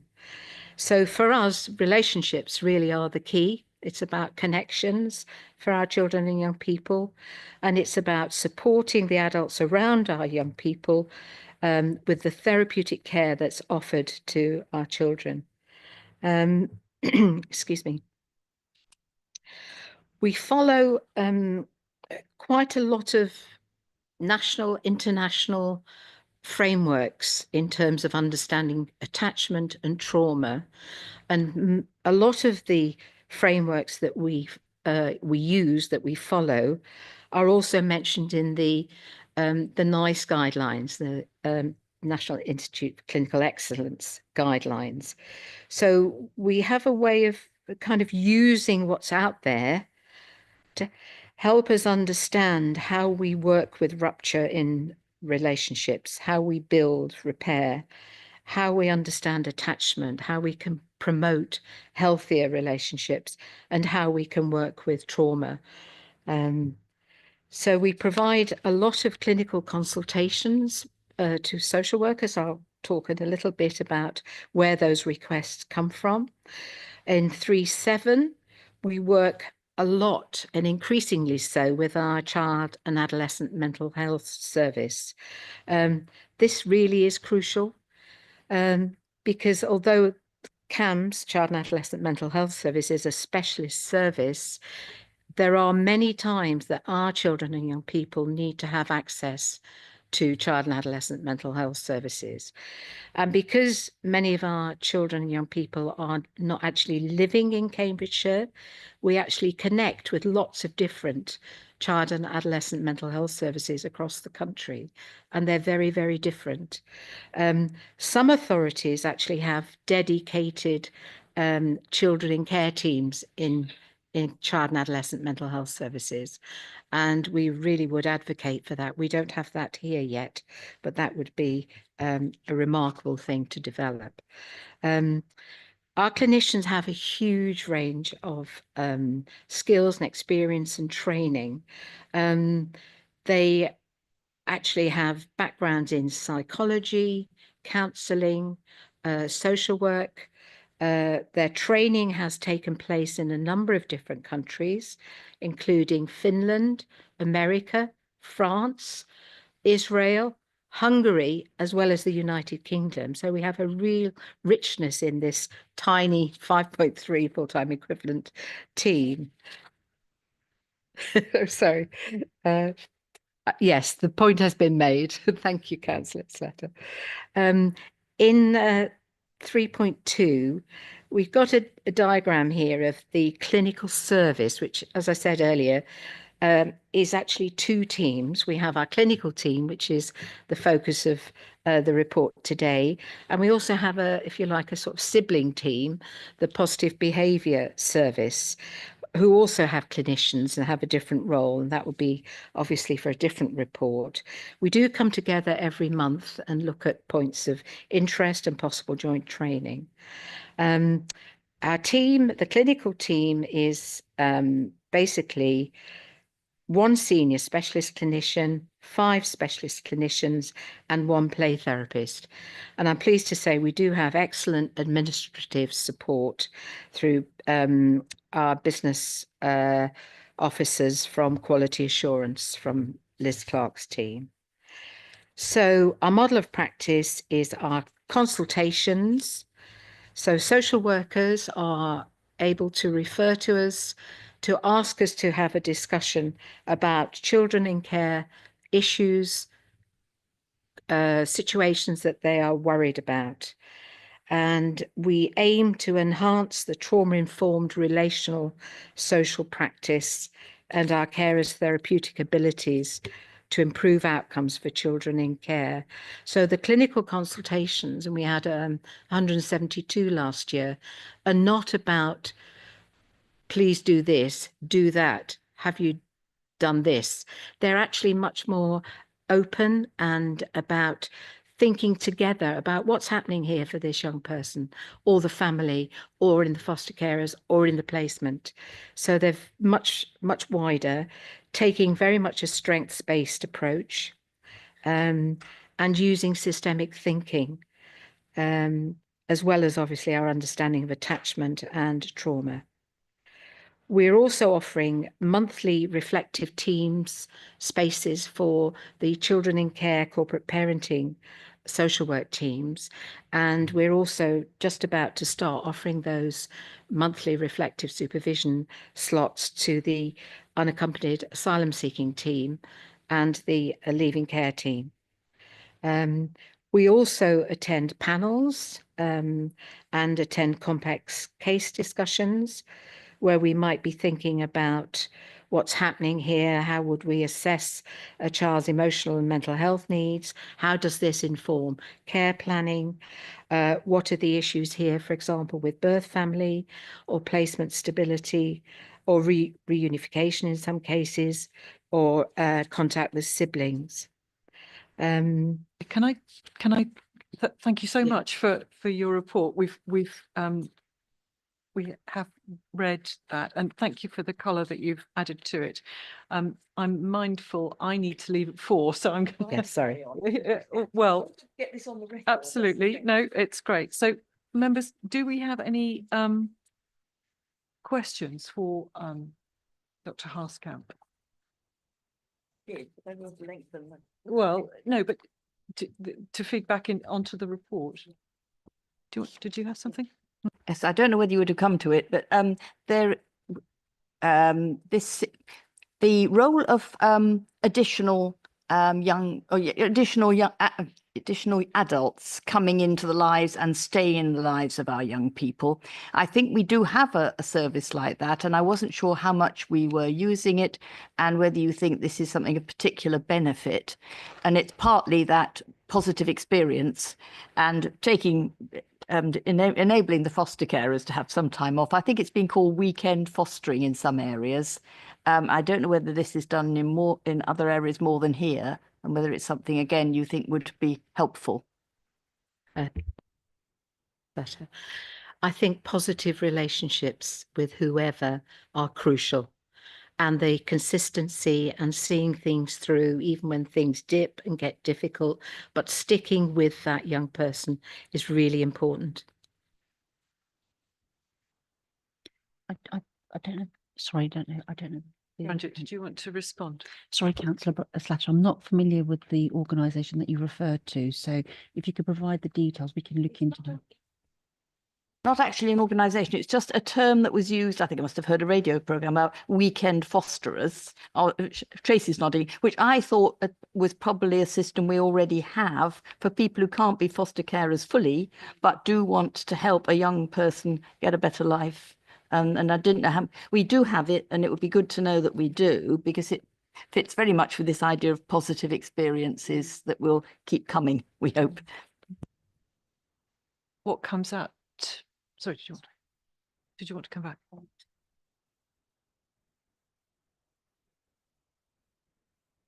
What comes out to me from your report is the importance of continuity of relationship. And I think one of the things that we've often heard from young people is the frustration about having to tell your story over and over again to lots of different people, which can be quite upsetting, but also that whole business of feeling that you're not being understood all over again. So actually that trying to seek a continuity of contact, is really very important. And approaching that process of reminding people in a sensitive way is really important. I'm sorry, I didn't mean to curtail you completely. Was there anything else you wanted to particularly bring to our attention?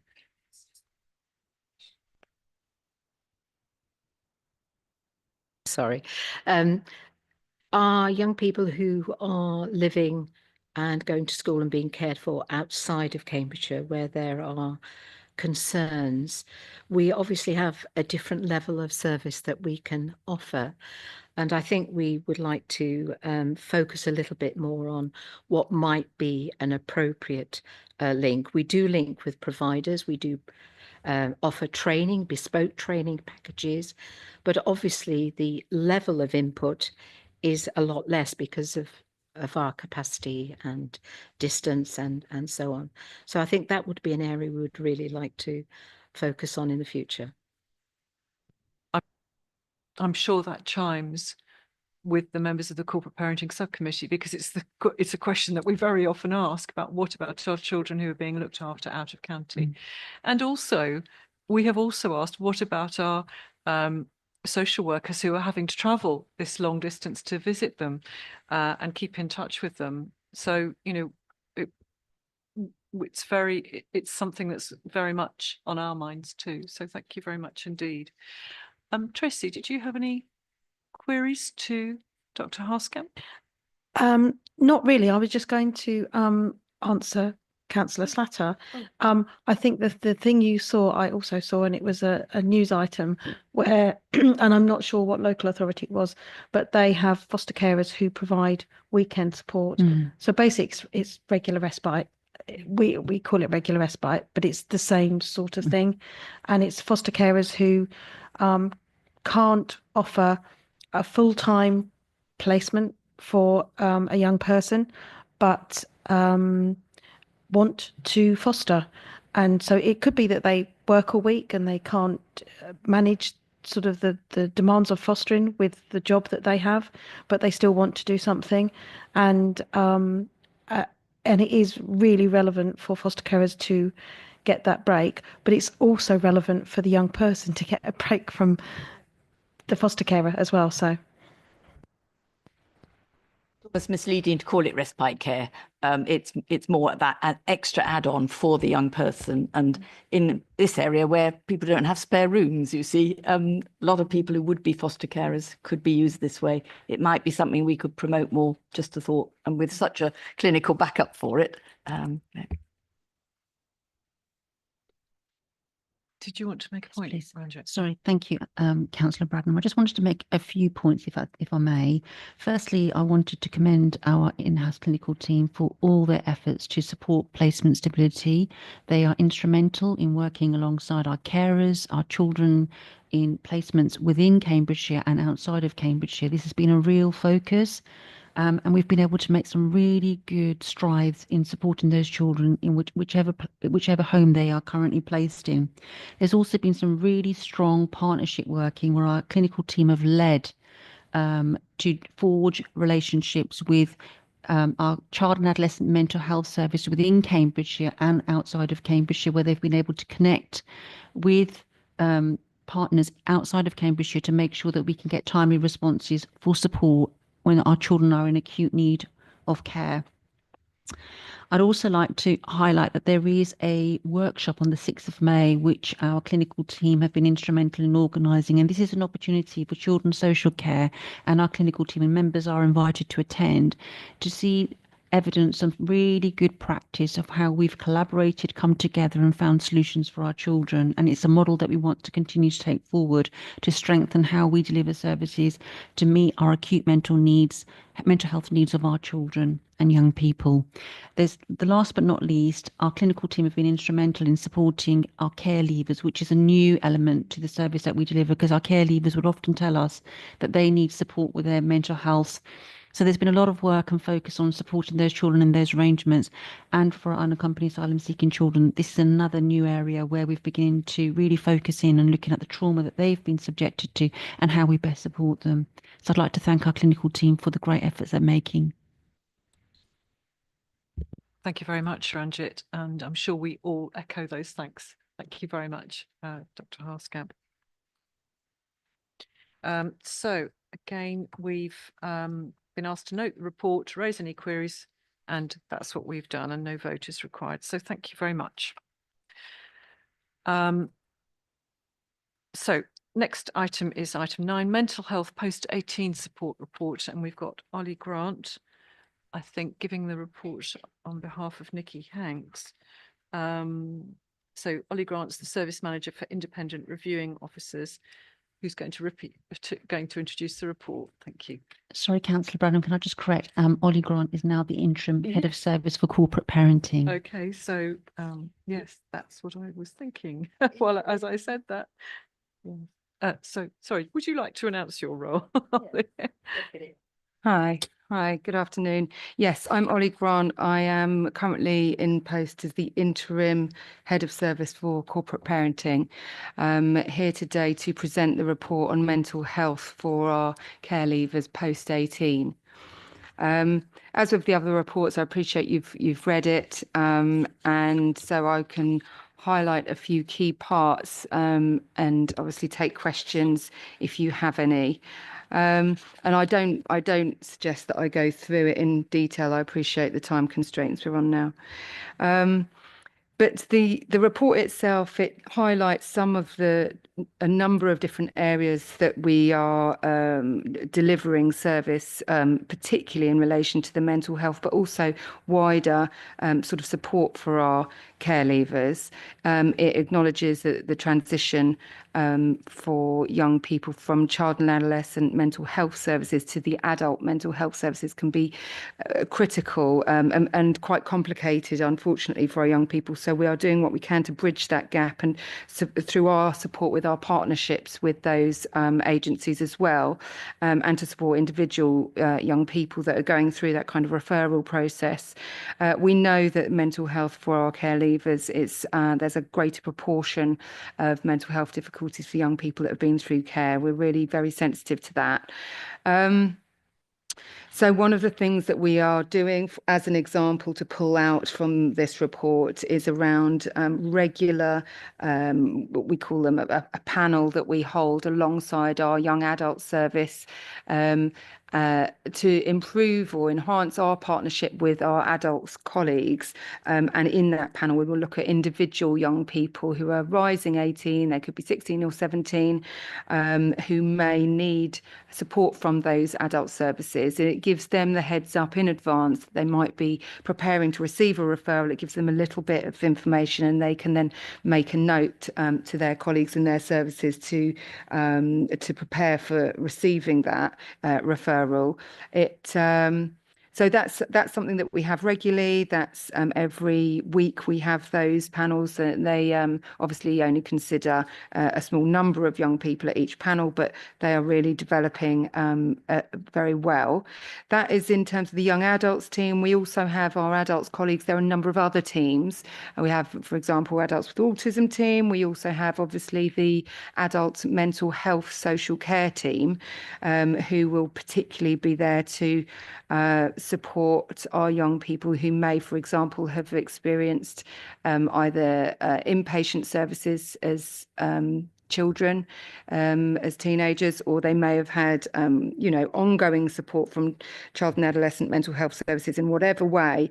And we are working now to build those transitions as well. That's specifically with the adult mental health social care team, which is working with adults, but they are through our local trust rather than through the local authority. So we're building these relationships in different ways. We also, I wanted to make reference as well to the partnership event that we have in May that Ranjit has just referred to. That's going to be really helpful for our colleagues and our staff to get to know one another in those services, and also get to know what these services do and don't do, and vice versa. They're really, really helpful, these networking events. So I've talked about the panel. We have some joint guidance that's just been developed with our colleagues in adults as well. That's more, guidance for our staff, really, particularly for the young adults team who may not be so used to the legal framework around pathway planning, to help them to understand their responsibilities, and for us to work together to see who's going to do what, make sure there's no duplication, so that there's a clear path for our young people and they know ultimately who's doing what. We also have in the report a mention of our Education, Employment and Training Empowerment Forum, which it does obviously relate to the mental health and the mental well-being of our young people in terms of their aspirations, and our service doing everything we can to build those connections with other agencies, other organisations out there that might actually be of interest to them if they can build up some experience or qualifications or work opportunities. So that is something that we already have, but it is building and it's gaining traction, so that's good. We've got mention in there 3.8 onwards of a number of different kind of methods, if you like, of support specifically through our local offer. We've got things like Evolve Counselling and Concrete Rose. These are partners that we've also already got relationships with that can offer specific counselling or therapy to our young people. Most of it's online and young people have to sign up to it themselves, but they're supported to do that and signposted by our personal advisors. So that's a really good offer. I just wanted to note 3.9 is quite a new initiative. A WhatsApp group for our care experience young people that obviously does have some of the adults in as well, some members from participation and from leaving care, but actually that's a small gesture with a big impact, something so simple that young people can join and they don't have to participate but still feel supported by something like that. So I really welcome that. Yes, there are other initiatives they're starting. I'm not going to go through them all. I think the last one I would just want to point out is the last point, 3.14, which relates to, it makes reference there to life story work. It's in relation to subject access requests that our young people, any of our children or young people can make to gain all of the information that's been written about them. And sometimes, you know, our young people aren't ready for that until 18, 19, 20, 30, whatever. It's really important that they are still supported as much as we can to go through that, because as we know, a lot of the things that we write, although we do our best, make our best efforts to write them for children, they need interpretation often. So if we can, if our young people want to do that whilst they're still within our service, our leaving care service, our PAs are going to be right by their side to talk them through and walk them through and support them with that, which is a therapeutic piece of work in itself. That's so important, Ollie, because, you know, often we hear stories on the radio about people who've, it's only when they got to their 30s they realised that the thing that happened to them when they were you know, under 5 had actually continued to affect them all this time, and they'd only felt ready to actually try and explore it and work through it until they were much longer, and they'd had children of their own and seen how things are working out. So I think that's, I'm very glad that our young people are being supported in that way as they go forward, and particularly in that first stage when they're just leaving our care. With the WhatsApp group is brilliant, you know, I think that's so important, and I appreciate that could be quite a big demand on our officers' time, but I think it's if they feel able to do that, I think that's absolutely great. Thank you very much. Did you want to ask a question, Councillor? Yes, 311. I was wondering what the take up is like. I mean, obviously we can have a duty personal advisor there, and he or she can get through all sorts of stuff if nobody comes. I'm just interested, and I hope we'll stick at it, because it's the sort of thing that might be talked about on the WhatsApp. What's the take up so far? I think it is patchy, to be honest with you, and all of these things take a while to gain traction. And often it's a bit of trial and error. So, but I think, you know, we are sticking at it at the moment, and then we'll have to review and see how it's working and whether it's having the right impact. And actually, is there more we could do to attract and promote and these kinds of things? So it's a starter. And I think it's important to gain feedback from our staff as well, in terms of how they think it's working. But yeah, we haven't had anything like that in Cambridgeshire. It's very difficult in such a huge county, isn't it? And we've only got a small proportion of our young people that live in any one of the areas. So it's a good start. Whether it's, you know, depending on how successful it is, we'll review and see. But I think it's been patchy so far is the answer.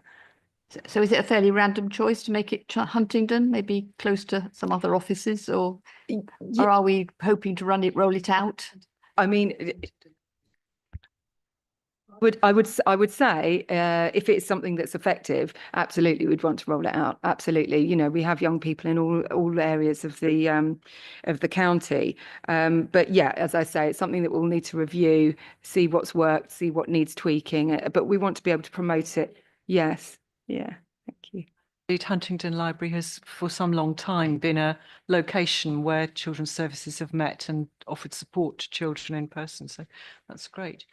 I don't see any other questions. Did you want to raise something? Sorry, Councillor Bradnam, just wanted to add, I think it's a really good initiative, Ollie, and I'm really pleased the service are taking it forward. We are going to be looking at creating some other forums where we can bring young people together. We are setting up a preparation for adulthood programme. And we're hoping to do some of that online and ask one of our care leavers to introduce the workshops, because we know that young people like to hear more from each other rather than officers talking with them. So that there's a lot happening in the leaving care service, and we're really pleased with the progress that our service manager, Nikki Hanks, who isn't able to be with us today, is making in terms of engaging children and making a difference, listening to their voice and making sure that we are acting on the feedback that is given. So well done, team. Thank you very much indeed. Thank you, Ollie. Right, members, so we'll move on then to item 10, which is a report on health support for children in care open to disabled children's social care service ages 0 to 25. But I think we have had an update that Josie Lynn, who would have presented this report, is unable to attend. But if members had any questions they wish to ask, they can be minuted and they could be responded to. But did you have any questions? I didn't. No? Okay, right. So thank you very much, but I'm sure members have read that report and value it. So thank you very much. We move on then to item 11, which is our on page 73, which is our workshop and training plan. And I'll ask Graduate Chambers if there's anything else you would like to draw to our attention before I open this. Sorry, thank you, Councillor Bradham. So the work plan is on page 73, as you've identified. So it sets out the training programmes that are going to be available to your good selves. If you have any questions, if anything in particular that you may want to ask me, please feel free to raise that. I have mentioned the workshop that's coming up on the 6th of May, which we all welcome you to join. Which will have a real focus on our relationship and working together to support and meet the needs of our children in relation to their mental health and well-being. Thank you. Right.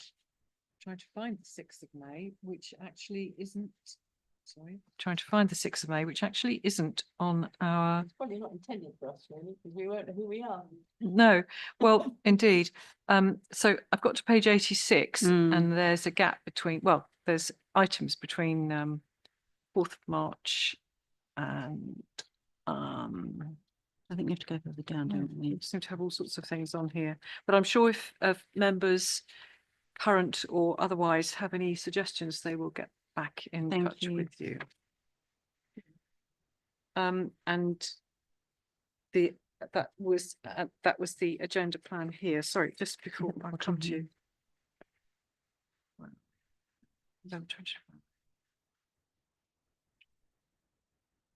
Right. Okay. Sorry, Councillor Slatter. Yes, I've made this point before in Children and Young People. It's come from members to me as chair of the Membership Development Panel, and that is the right-hand columns. I think we should lose the lists of attendees, and largely, on most cases, largely because a lot of this is now virtual. We watch it often as recordings, and there is a certain stigma involved in whether somebody who's actually got a day job has been able to come to something. I appreciate that the trauma training is a very important one to show, and it's useful if officers know who's been to that and who hasn't. It's a very significant bit of training, but otherwise an awful lot of this is online. And I think percentage of elected members of the committee attending is absolutely irrelevant, really. And I think we could lose those later columns. We did agree this in Children and Young People. Okay. Yep. So this is in future, that won't be there. Thank you very much. Perhaps I could have asked you, but I'm glad to have that on the record. Thank you. And the agenda plan, yes, I quite agree. I think it's not easy for everybody to attend, and much of it is done online. So moving along to the agenda plan, we've got future the next meetings are in July looking at homes, and then in November looking at education. However, any items that members want to bring onto that will I'm sure be welcomed when we think about that. Again, did anybody have anything they wanted to raise on there? No. So I just wanted to say this is the last subcommittee of our term of office. So who knows what will happen and what the constitution of our subcommittee or the subcommittee will be after the 1st of May. But I just wanted to say thank you very much indeed to the members of the Corporate Parenting Subcommittee who have attended, and to Councillors Anne Hay, who has been a very loyal member too, Councillors Boulat, Councillor Slatter, and also Councillor Sharp, who very often stood in. And I also wanted to thank very much Tracy for coming along when you've been available too. You've given invaluable insight into the role of a foster carer and the things that matter to us as corporate parents. So thank you very much. And I wanted to thank Ranjit for your hard work and your team who've done such a lot to bring our children's services and our corporate parenting into much better heart than they have been before. So it's been a pleasure working with you. I hope I'll be back, but we don't know, do we? So Godspeed in the next term to everyone. Thank you very much. Just And seemed very odd to have all our officers down there in Yes, the dark. but- Yes, and thank you to all Thank the you. officers who've contributed at the end of the room. Indeed, thank you, and for all your contributions over the 4 years that I've been chairing this subcommittee. So thank you very much indeed. Many thanks to you. We know you put Thank a lot of work in the background. Thank you very much. Thank you, Councillor Braddon. I'd just like to take this opportunity to thank the staff, my colleagues, all the social workers, the personal advisors, and all key practitioners that support the journey of improvement for our children. So a huge thank you to corporate parenting, fostering and adoption. Thank you.